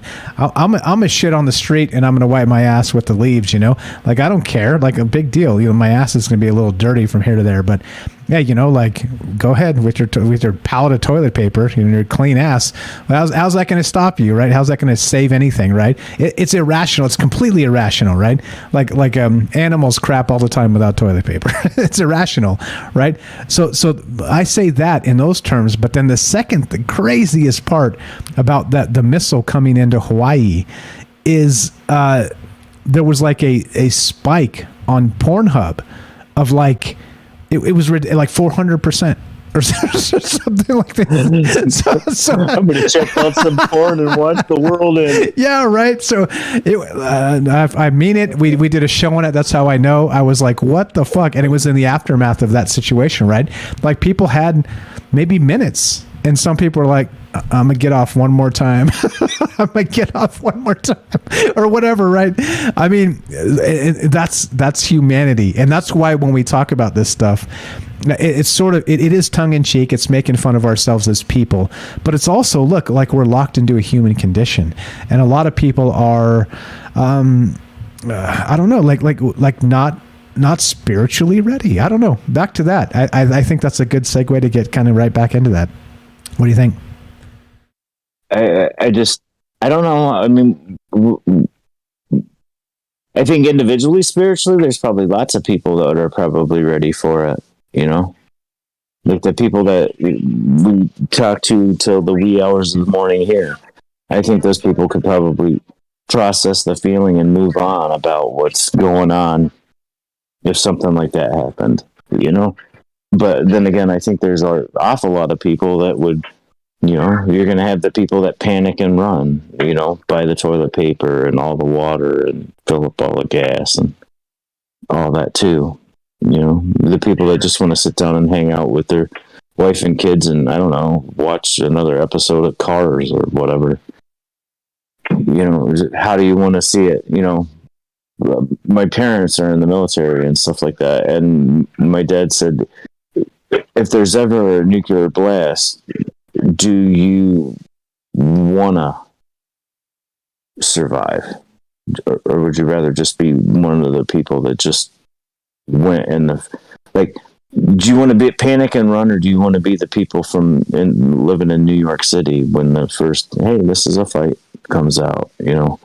It just, spiritually, I don't think we're ready for that. That's probably one of the reasons why they keep it secret. The masses would probably totally flip out. I think so. The whole backside of the moon is a star base, and we just made all those guys mad. They've been here since the beginning of time, and they're coming down to fire and brimstone. You know? Yeah, and I think the craziest part too is like regarding that, you know, regarding a moon base, which I don't think exists, by the way. I don't think there's a base on the moon. I don't think there is, but I know you were kind of saying that half tongue in cheek as well. The reason why people believe those things is because, for exactly this instance, like we're talking tonight about this, the first interstellar object that ever smacked into the Earth, recorded by humankind as far as we're aware, it took them 8 years to give us the information that happened. And it was nothing. It was literally nothing. It was like no damage to anything. And it could have been a scientific expedition to go maybe pick up some fragments or something if they could get them. But they still didn't give a shit for 8 years, right? So imagine if something was something. How many years would that take? And that's part of the fucking problem here. That's part of why it irritates me, just how the information flows and how it's all politicized. And trust the science, my friend. Trust the science, my friend. You know how it goes. And I love science. I mean, that was my favorite subject all through like elementary school to college. I love science. And then I look at it and it's like, that's not really all that stuff that I was taught. No. It just, but I really think that, you know, if it came down to, if it was something really important, they wouldn't be able to hide it. You know what I mean? Yeah, no, you know, little things like, you know, hey, you know, we're going to take, you know, these 10 people from Iowa on this bus trip and make them disappear. And it's your job to cover it up however you plan on doing it. But we're going to have our experiments with them or take them and see how they live on our planet or treat them like gods or whatever they're going to do in exchange for this technology on how to make your computers 50,000 times smaller. Right. You know, exactly. Yeah, I don't know, man. I think that it is interesting to see that, you know, like I'm sure you were involved in some panic buying, or at least went down. I had what I needed because I was scouting this out long before all this pandemic shit happened, and I went down. I was going down. If you guys remember back on Troubled Minds when we were still doing this.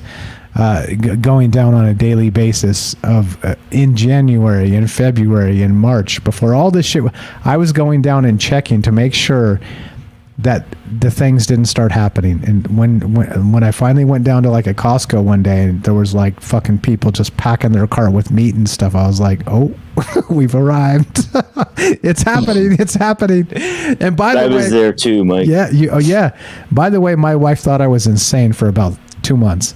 She's like, he's lost it. He's gone conspiracy off the rails.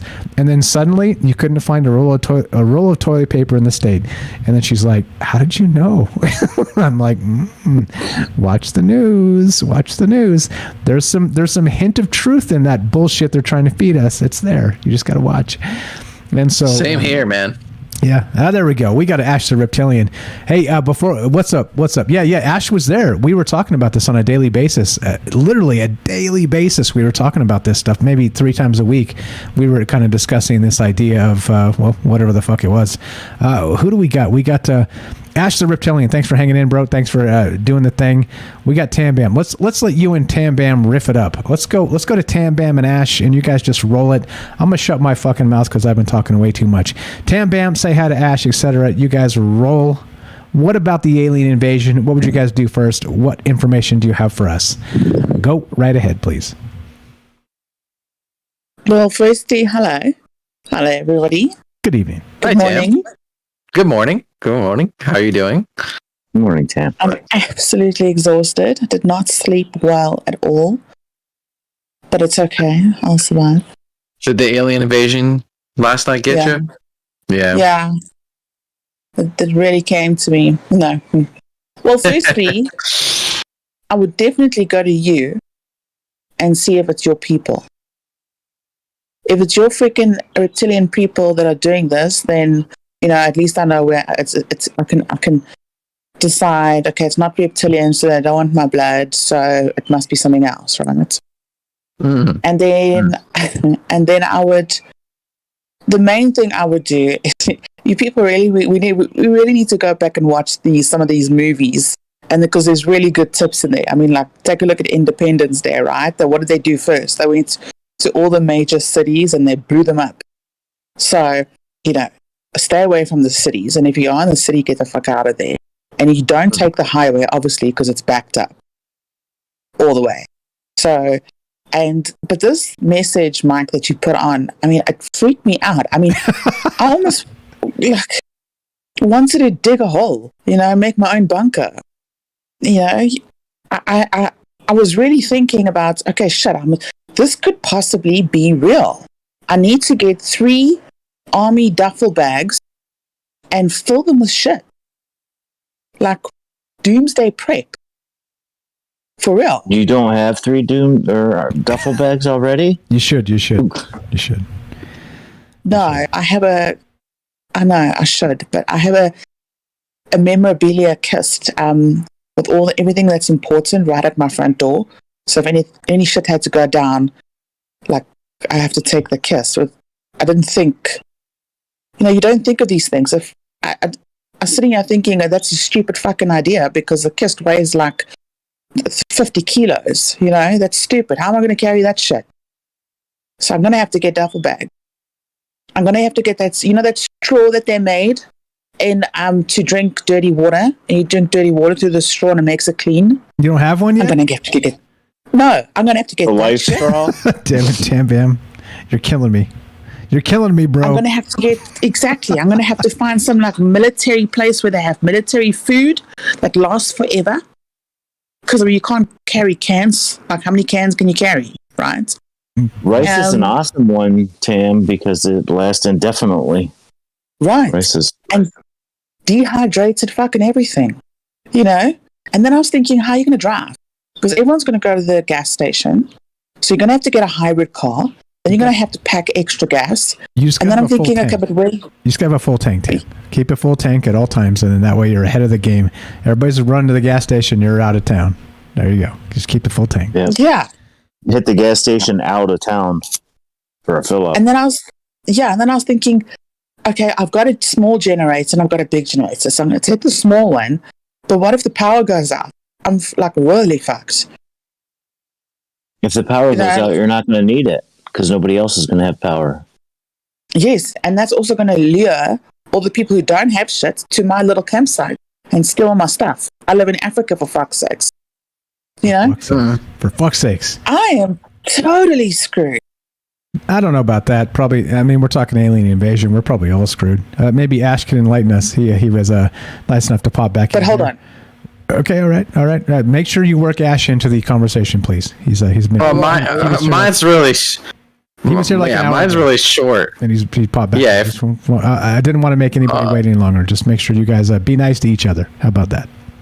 No, it's will literally take 10 seconds. If it's any worse than like, I have a generator, I have some food. Once that runs out, I gotta start doing X, Y, and Z.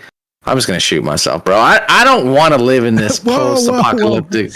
I'm just saying, it's not a depression thing. It's just I don't want to do all that work. So I'm just, you know what I'm saying? Like, oh, now I gotta worry about this. I can't like. Twitter. Yeah, it's not gonna take much either. It's gonna be like 2 weeks in. You know, I can't have hot pockets anymore. I'm like, you know what? Fuck it. You know. You could always get on the motorcycle, Ash, with the girl on the back, and come up here. We'll take care of you.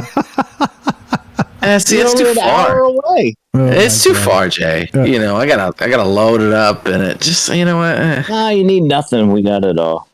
I'm listening. Tam is planning everything out. She's smart. She's articulate. She's like, I gotta do that. I'm like, man, that's a lot of work. Just, you know what? Just fucking. I'm telling you. I'm super lazy. Like, I'm going to get my iPod or MP3 player and download, what's his name, Bear Grylls videos to see how to fucking survive, how to eat bugs, which berry, you know? Like, it's for real. It's not a joke. What if it really happened? I'm serious. I'm kind of having minor heart palpitations. No, don't do that. But do be mildly prepared just in case, because you never know. Robert adds this: always wear clean underwear. You never know when a nuclear missile might launch into your neighborhood. And clean underwear. You don't want to go out with dirty underwear. No, don't do that. The only thing most people don't know is when you go out, you have dirty underwear. Listen, when you go to hospital, they cut it off anyway. I mean, you're not going to care. Okay, all right. The famous. But when you die, you get dirty. One of the first things you do when you die is you get dirty underwear. Yeah. Because God forbid we don't live for the eternity with dirty underwear. The famous Liam Martin says, New York is the best place to be. 11th hour superheroes always turn up in New York. So there you go. Maybe Yeah. maybe you go to New York. I'll find Thor. Yeah. Anyway, what's up? They live in a mansion with the woods too. Yeah. I don't know. Is there learning their identity? Stop. Yeah. All right. Tam and go ahead, Tam. Back to you. And again, Ash, you guys roll this. I'm gonna shut my mouth and we'll. Jay, you got a J-tro for us tonight? I do. It's in there. All right. Go ahead, Tam. But that was like my whole thing. Just, you know, it kind of did give me perspective. You know, because I live in this, my work is really all about making things pretty and being pretty and really just all the delicate, wonderful things of fake life, right? That's my career. And I had to really listen to that message, take a step back and realize all that shit's going to really blow up in my face. So I got to make an alternative plan. Spiritually, I'm set, because if shit goes down, I'm going straight to heaven one way, okay? And if anyone needs a lift, I'll come fetch you. But I'm scared. I'm a little scared. I mean, because, you know, let's just be real. It's not as if it's like a far-fetched idea. It's not. This could be an alternative situation that could happen in the future, the near future. Who knows? So I feel doomsday prepping in duffel bags is essential. And bring photos of memories. For real. Now, here's a question, Tam. Do you think, you know, okay, so there's kind of like two great mysteries. The aliens and the relationship the government has with all the different aliens. If they are true or if they're not true. What do you think? Do you think what is it most likely that it's if there's an invasion that it's the military or that it's actually aliens? Like, do you think which one's worse? Which one's worse? I guess from the research you've done. Okay, so if it's with the government, then I think we're totally screwed because obviously we know that they're going to go to Camp David or wherever their stuff is and bring all the important air quote people there with zero knowledge about everything on the earth that is really relevant. And we us lower people, the muggles, will be worth nothing. We know this because we live like this already. If it is a separate alien invasion, I would have to touch them to make sure it's real. Because Project Bluebeam is like, listen, we talked about it for how long? It's been going on for how long? The holographics, things that are happening, it's so real. I can't explain it. I don't know. I think either way we're fucked. It depends on the mentality of the alien race that it's invading. Are they here to harm, heal, preserve, nurture? I did put a comment in Rockfin saying, I don't know if anyone's watched the cartoon or Home with the little alien Boov. Yep. Okay, so they come and invade the Earth, but they take everyone, all the humans to, I think it's Australia, and call it Happy Humans Town. And if I could envision any kind of invasion, I would hope that would be the situation.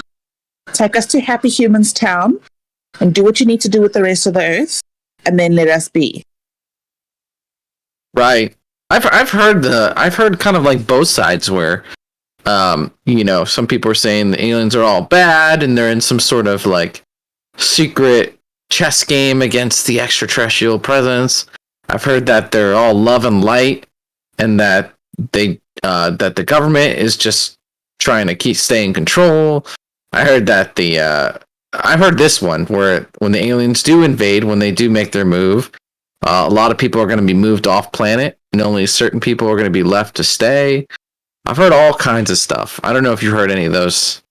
I've heard it all. Yeah. Yeah. It for me, it really depends on which side of the bed the aliens wake up. If they're in a good mood, bad mood, their temperaments, their purpose. And we're really at their beck and call. I mean, because, listen, if their technology is what we think it is, we're outnumbered, outgunned, out everything, right? So it's pretty much everything is in their court. The ball is in their court.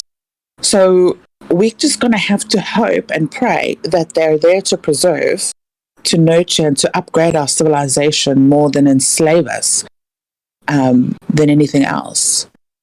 So, yeah. Yeah. Let's hope, right? Matt, this is funny. Matt, to go with the clean underwear comment, Matt in California says, make sure you have clean clothes. That's what you're going to wear as forever, as a ghost or zombie. There you go. I have some goldfish. I have like a little koi pond. It came with the property. Don't think I'm like super bougie or anything. And I have some fish in there, and I'm like, that's where I'm showering. I'm showering my fish. With the fish. That's it. They already got it on lock. They got the I'm getting kind of hungry. That guy right there that looks like he's about 3-4 pounds might not be too bad in a fry pan. Oh, you know it. There's this one fish. I don't like his ass. He's going, bro. Did you name You're him? first, dude. What's his name? Don't name it. Then you have to raise it. I know which dog I'm gonna eat. I have 3 dogs. I know which dog I'm eating first too. There you go. I got a fat pug, man. He looks delicious. I'm just saying. Pecking order. He eats well. You always gotta have the pecking order. Yeah. Out of the 2 dogs, I know which one's going first, Ash. When it comes down to it. I want Scary dick, man. Yeah. I want to see anybody try and harm their animal. Who you've named it, you've nurtured it, you've loved it, you've fed it. Try and harm your animal. There is no fucking way. You would I worked rather at a kill farm are you? that had a cow. They treated their cows like gods. I worked at a farm. They had, you know what the cow's name was? Mignon. Moo. No, Mignon for filet mignon.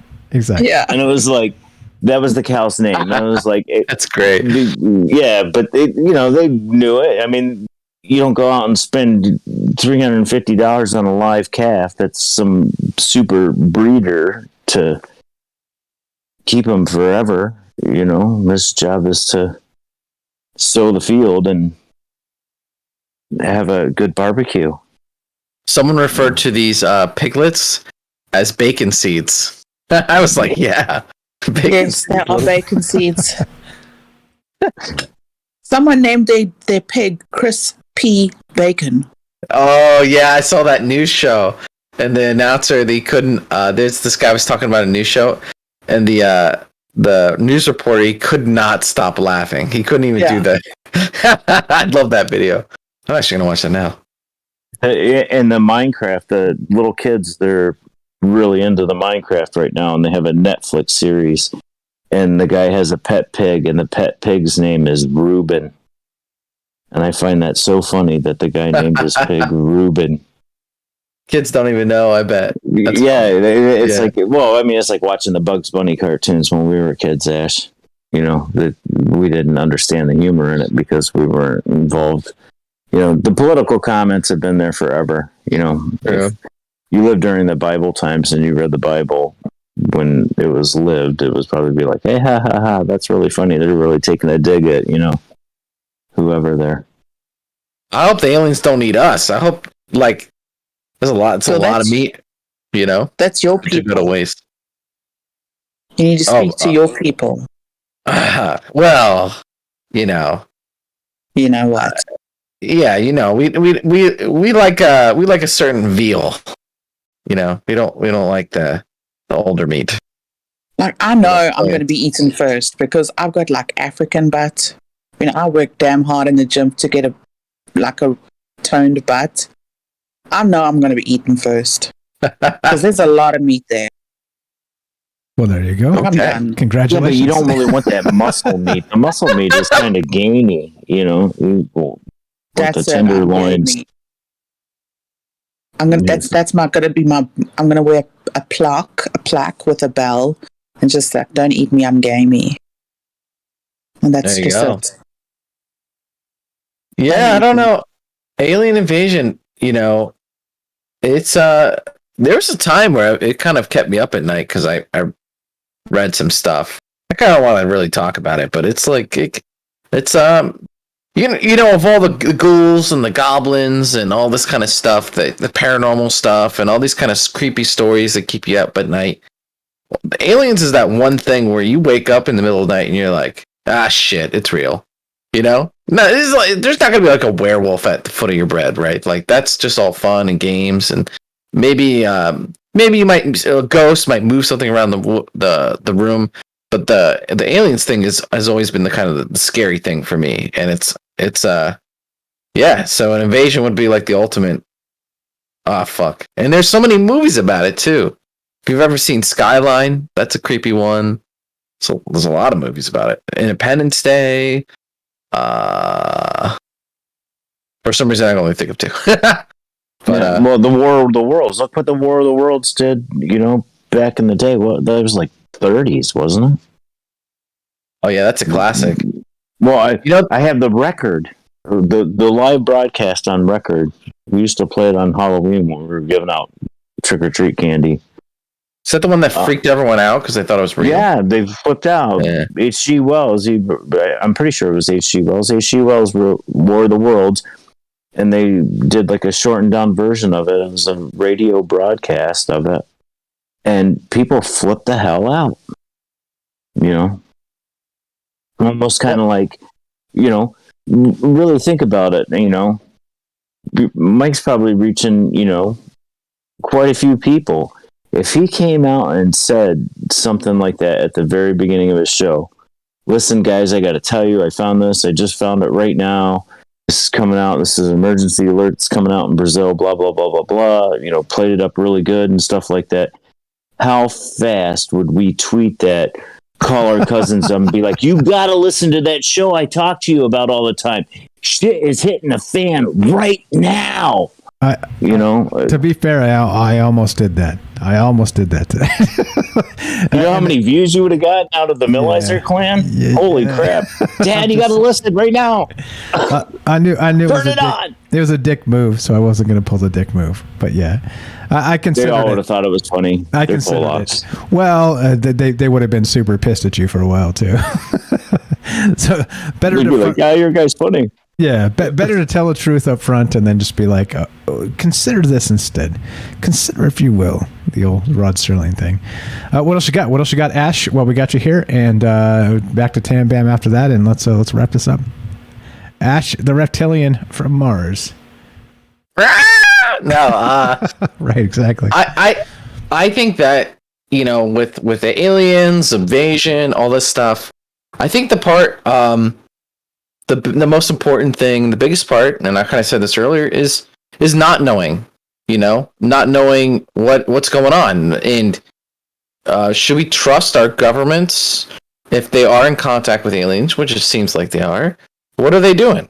Do we really trust them to manage those relationships? And, you know, if there is an invasion or the aliens get pissed off at us, is it the government? Did they mess it up? Like, you know, so long story short, we need disclosure, and that's kind of like my goal.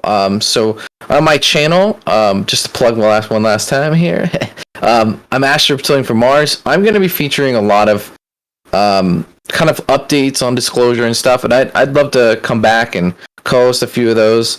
But yeah, I think once disclosure happens, it'll you know, they say disclosure's already happened behind closed doors with Congress and stuff. With disclosure, everything changes. You know, what we worry about, what we think, and right now, you know, we're being hypothetical because we don't know, and so that's kind of like my goal is to kind of help accelerate that process. And if you're interested in kind of like the truth or what's going on with that, give me a subscribe, give me a like. Ash the Reptilian from Mars, you can find me. And yeah, I always appreciate being on the show, talking to you guys, Tam, Jay, Kelly, all you guys are really great. And yeah, that's kind of it. Fantastic. Tam Bam. Thanks, Ash. Ash's link is in the description. Scroll down, click the thing, give Ash the follow. Give Ash the Reptilian some love. If we're going to get invaded by reptilians, he's going to be the first to know. That's for sure. That's for sure. Go ahead, Tam Bam. I just like PrEP. I mean, I know it's all a joke and it's fake and whatever, but you just never know. And I think prepping now would put your mind, even if it's just like for your peace of mind, just prep, find things, prep, slowly collect. I mean, I think that's what I'm going to do. We don't have underground bunkers here. We're not allowed any of that stuff here in South Africa. So, and I'm 5 hours away from the beach. So that's exactly where I'm going to go. I am going to prep, pack 3 duffel bags, as much as I can that's going to last me for longer than 2 weeks, and head straight to the coast. And then? Yeah. And then watch the sunrise on the beach and a little bit of prayer. Wouldn't hurt anything. Yeah, and if shit goes down there, then shit goes down. I mean, that's the best I can possibly do. If I die, I go straight to heaven. I died at the beach. Yeah, right. I mean, there's worse places for it to go down. So many great comments. I got a question here in the chat real quick you guys want to address. What's up? Slurpin' Slugs asks this. Do you think what the government and aliens are doing together affect our day-to-day life? And I'm going to say 2 things just real fast. Let's make this quick. If that's the truth and there are aliens and the government working together, then absolutely. If it's not, then clearly, obviously not. I think if you believe that there is some sort of union between those two, let's say a coalition between aliens and the government, then you're damn right. The decisions they're making for us are with that stuff in mind, right? So for sure, and they just don't want to tell us about it. What do you guys think about that, real quick, and then let's wrap this up. Well, I think that's why I got to call people so we don't all go at once. Let's go ladies first. We'll go Tam. That was great. We'll go Tam. We'll go Ash. Then we'll finish with Jay. Go ahead, Tam. There's just too much evidence to not suspect that the government isn't working with the aliens. I mean, they really are. You know, there is. I mean, there's a massive jump in technology. There's time errors missing. There's just too much evidence to suggest, you know, it is true. We can't deny it. No one can deny it anymore. They just have to reveal it now. That's the thing. Okay. Ash, what's your take on that? I think, does the alien-human relationship? Yeah. So, with the remote viewing stuff, you know, that team, they view our relationship kind of like we're almost like a third world country. How America treats third world countries, it's kind of like there's like proxy wars through them, and they're influenced, and it's like, how does that turn out for those countries, right? When they're kind of at the whim of these external influences, those things can kind of dominate over the needs and wants of the people, and like, I don't know what's real and what isn't, and that's always tough. But it seems as if whether it's the government or whether it's aliens, from what my research is, they think they own you, and you know, it may be 5 levels down where you don't have to interact with it and you don't feel it, but yeah, I mean, they think they freaking own you, like you're their gods and your slaves, kind of thing, and I don't think anyone would be okay with that. It's just not in your face, right? But you have a soul. You're a free spirit. You're strong spirit. That's why I believe that we're all here on this planet, and you mean a lot. And I think that these people struggling to stay in power and control are scared of losing it. And I think that we're doing a good job, and that we're overcoming that stuff. And yeah, I don't know the complexity of the relationship, but it's definitely going to affect it. I mean, if they have technology where, you know, they don't pollute, they can like not pollute the planet, then they turn around and yell at us for polluting the planet and try and, you know, tax you out the A with it, when you could just have free energy everywhere, right? These are like, that's just one example of the technologies that's being kept from us and abused. And when you don't have a say in that process, in these things, these truths, then you're trusting like these random entities, these strangers, to know what's best for you, which is, I mean, you know, I don't think anyone would agree with that. So I think there's nefarious stuff going on. I think there's a lot of things that we wouldn't approve of. And I think it's just time for this shit to come out. You know, if there is an invasion coming, like this show's prefacing, you know, we have every right to prepare for it. Or if there's none, like, we have a right to live in peace and be masters of our own destiny. So yeah, that's what I have to say. And don't forget, prepping doesn't just include food and guns and that type of stuff and full tanks of gas and all that. It means that you're, well, ready for whatever comes next. And right, there's like there's a price that you can't pay for that, for being centered and grounded and willing for whatever happens. And so again, like we were talking about with Jay, the spiritual readiness. There's some, I say some value. There's a lot of value there too. To as much as you can cast off the nerves of whatever may come next. And I think in this case, we're talking about alien invasion, and it's again conspiracy, speculation, theater, and drinking the maybe juice and all the rest of that. And that's part of why we do this, is to kind of take you out of your normal everyday life, to let you realize the way I truly believe that things aren't as they seem. And what that means, I don't know. I can't quantify those things exactly. But what I can say is that be ready, be prepared, be open-minded, be skeptical, be all of those things. And well, there you go. There's actually being prepared. Let's go to Jay. What's your thought here, Jay? And let's wrap this up. Thank you to Tam Bam. Thanks to Daryl. Thanks, Daryl. Actually, let's go to Daryl real quick. You got a quick 30-second wrap up for us if you're still there and can talk on Discord. Let's find out, and then we'll go to Jay, and then we'll finish this up. As you're talking about this tonight, I don't know if I don't feel like I'm prepared for emotionally or spiritually. No, of You're cutting out again, Daryl. You're cutting out again. I'm sorry. Okay. We're gonna have to hear this offline. We got to get your Discord fixed, whatever's going on with this, because you've been fantastic, but right now you're just like every other word is cut. So I'm gonna take that as you're not prepared emotionally, and we'll go with that. Right? We'll go with that.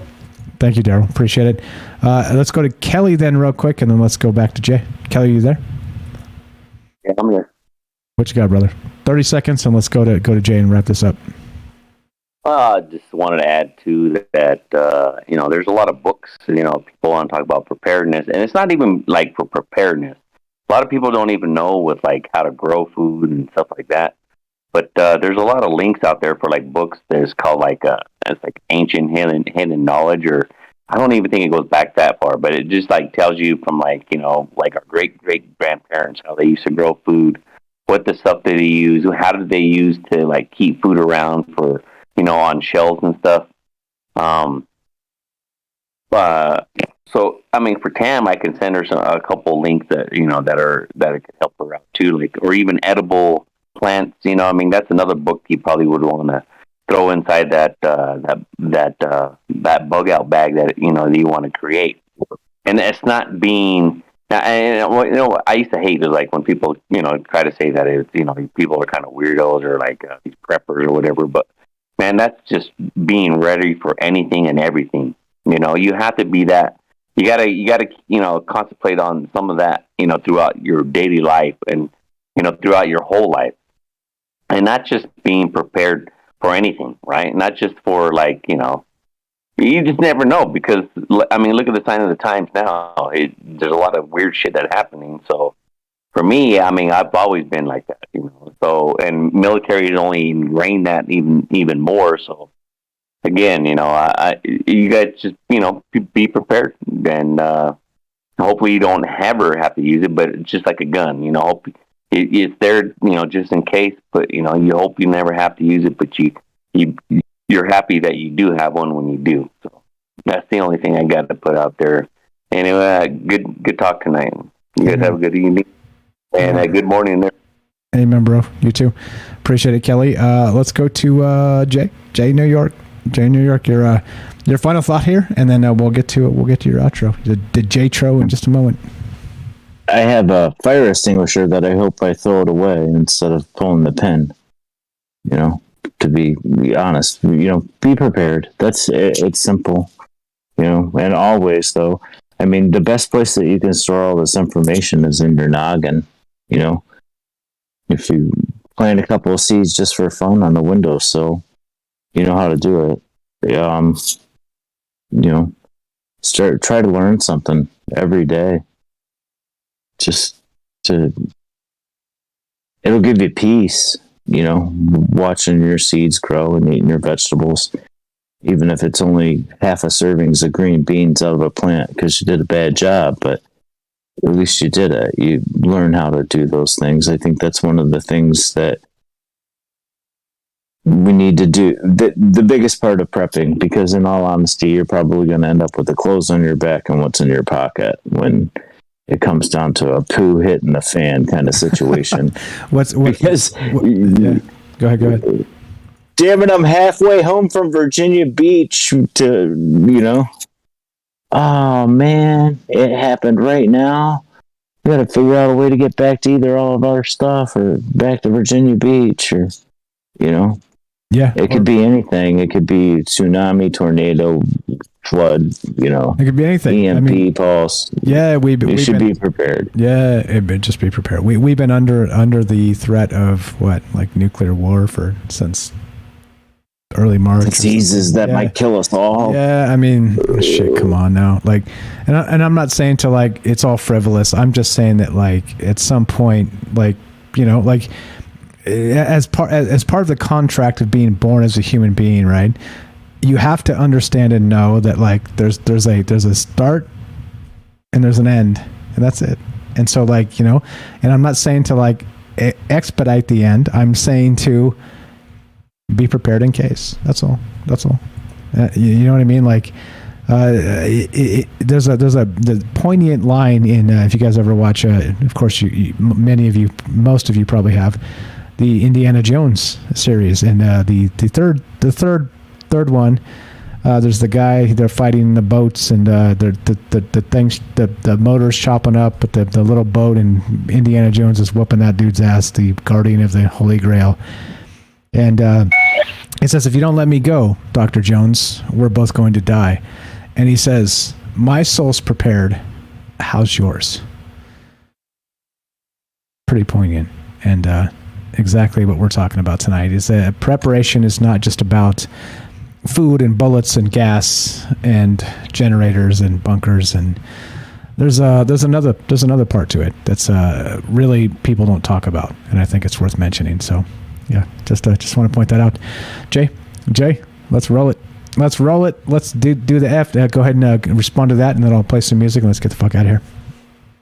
I'll just say that I think they've been bringing this stuff to us in TV shows and cartoons and comic books and Bibles and all whatnot forever. You know, you should be prepared. You know, your grandparents taught you how to grow seeds. We're passing on the knowledge to each other. We're just not picking up what they're putting down. So that's my take on it. That we're just at that point that we're not. We know it's true. I mean, they can't lie about it anymore. There's so many things. I remember getting taken off your show one time when you first got on the radio because I wouldn't stop dropping the F-bomb. But it's like... Not just you, by the way. I'm sorry, Mike. I'm so sorry. But the thing is, though, is it's so in our face right now, all of this crazy crap that's going on, that they can't deny it. It's too late. You know, it's almost... If you listen just a little bit, there's no way that you can't pick that up. Jay, it's never too late. It's never too late, Jay. It's never too late, Jay. Never too late. Well, I'm not being pessimistic about it. I'm just saying is like we've gotten to a point is like, well, these guys are just doing nothing but lying their balls off. You know? How much are they lying about any of it? You know, it's just we have to take responsibility for ourselves. You know, grab those people that are close to you and hunker down. In all honesty, I don't really think that probably would even affect our daily lives. You know, the aliens come in, they're going to want a thing. They're going to take a bunch of us for meat, or they're going to take a bunch of our natural resources or anything. I'm probably still going to have to go to work tomorrow and stack up stones on the side of that house, man. It's one boss or another. That's super hilarious. Real quick, Nathan on Rockfin, what's up, buddy? I see there says the invasion is spiritual and individual and has always been here. They need universal permission. The government is completely consumed. The invasion has always been here and now. And there you go. There you go. For your reptilian overlords, Jay, just keep stacking the bricks because they may not allow 15-minute breaks. Find somebody else to stack these bricks, right, asshole. Exactly. I don't think the reptilians have OSHA guidelines. Neither do we, Mike. Really, if you looked at the hokey shit we're stacking up to get those rocks up there. Yeah, right. If we're being real, exactly. If we're being real, it's funny that everybody has the OSHA guidelines, but like, have you ever, in all your years of working, and I'm gonna also probably concur here, in all your years of working in construction, Jay, have you ever met an OSHA representative? Because I haven't. Not one time. Oh yeah, I worked construction on military bases and stuff like that for more than a little bit, and there was a dude full time, white hat, white boots, everything, walking around with his little clipboard. Okay, all right. You didn't want to. You didn't want a bad mark from that guy because then you had to talk down to the supervisor. Sometimes you'd have to take a day off. Okay, so that's where they send them because they ain't never sent them to any places I work, and I've worked in lots of places. And I'm not super old, but I'm not super young. So let's say I've been around the block once or twice, and I've never met an OSHA dude or chick or otherwise in my life. And then here we go. So all right. Now they get the building inspectors. The building inspectors come around and like when you're running the kerosene heater in the basement or something like that, they kind of like look at you like, that's supposed to be propane or enclosed, and kind of give you we're here to complain about the structure of your building, not the fact that you've got OSHA violations. Yeah. But they do mention it. Yeah, of course.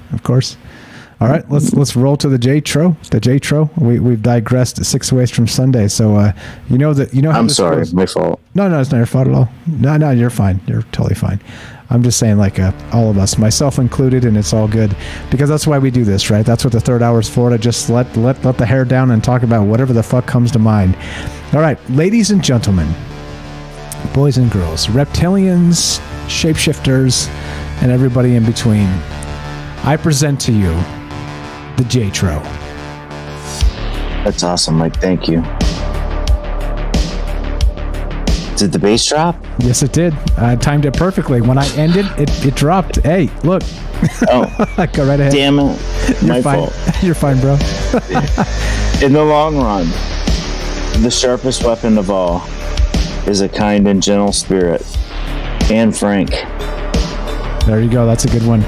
I got one from James as well. Let me slap this into the mix. And James with an APOC assist. James sent me this and said, everything that irritates us about others can lead to an understanding of ourselves. Carl Jung. All right, let's get the fuck out of here. The bad news is we're done. The good news is, God willing, we've got tomorrow. Monday, Tuesday, Wednesday, Thursday, more Troubled Minds coming at you. And of course, right, you guys are all welcome to be on the show. This show is greater than the sum of its parts. Every one of you are brilliant. I'm a knucklehead with a microphone, and we get together and make all of this happen. So thank you so much for being part of this. Thank you so much. Like I said, you guys make my world go around, but I know you're here for a reason. Remember the intro? You're here for a reason. Yep, that's my voice. And the point is, well, be unafraid. Be prepared. And preparation means more than the letter H. It means physically, spiritually. It means for yourself and for your fellow humans. And one more time, do not be afraid. Let's get the hell out of here. You're listening to Troubled Minds. I'm Michael Strange. If you want to help the show, there's several ways. Number one, patreon.com/Troubled Minds. Rockfin.com/Troubled Minds. Twitch.com/Troubled Minds Radio. And twitch.tv/Troubled Minds Radio. You can sub up on all three of those. If you love the show, you don't have money or don't want to spend money, it's fine, no problem. I love you too. Do the thing. Listen to the podcast feed, troubledminds.org. The podcast is there. It's all monetized. If you listen to like old episodes, there's exactly, let me give you the count, 385 episodes on the podcast feed. There's commercials in there. And so the point is, go listen to something you haven't heard. If you love this tonight, there's a lot more like this on the podcast feed. When you're going to sleep or cooking dinner or something, put on an old one you haven't listened to. It helps the show. I appreciate that very much. Thank you so much for being part of this. Thanks for filling up our world with hope and joy and everything else. And as we end, it goes exactly like this. Be sure, be strong, be true. Thank you for listening. From our troubled minds to yours, have a great night.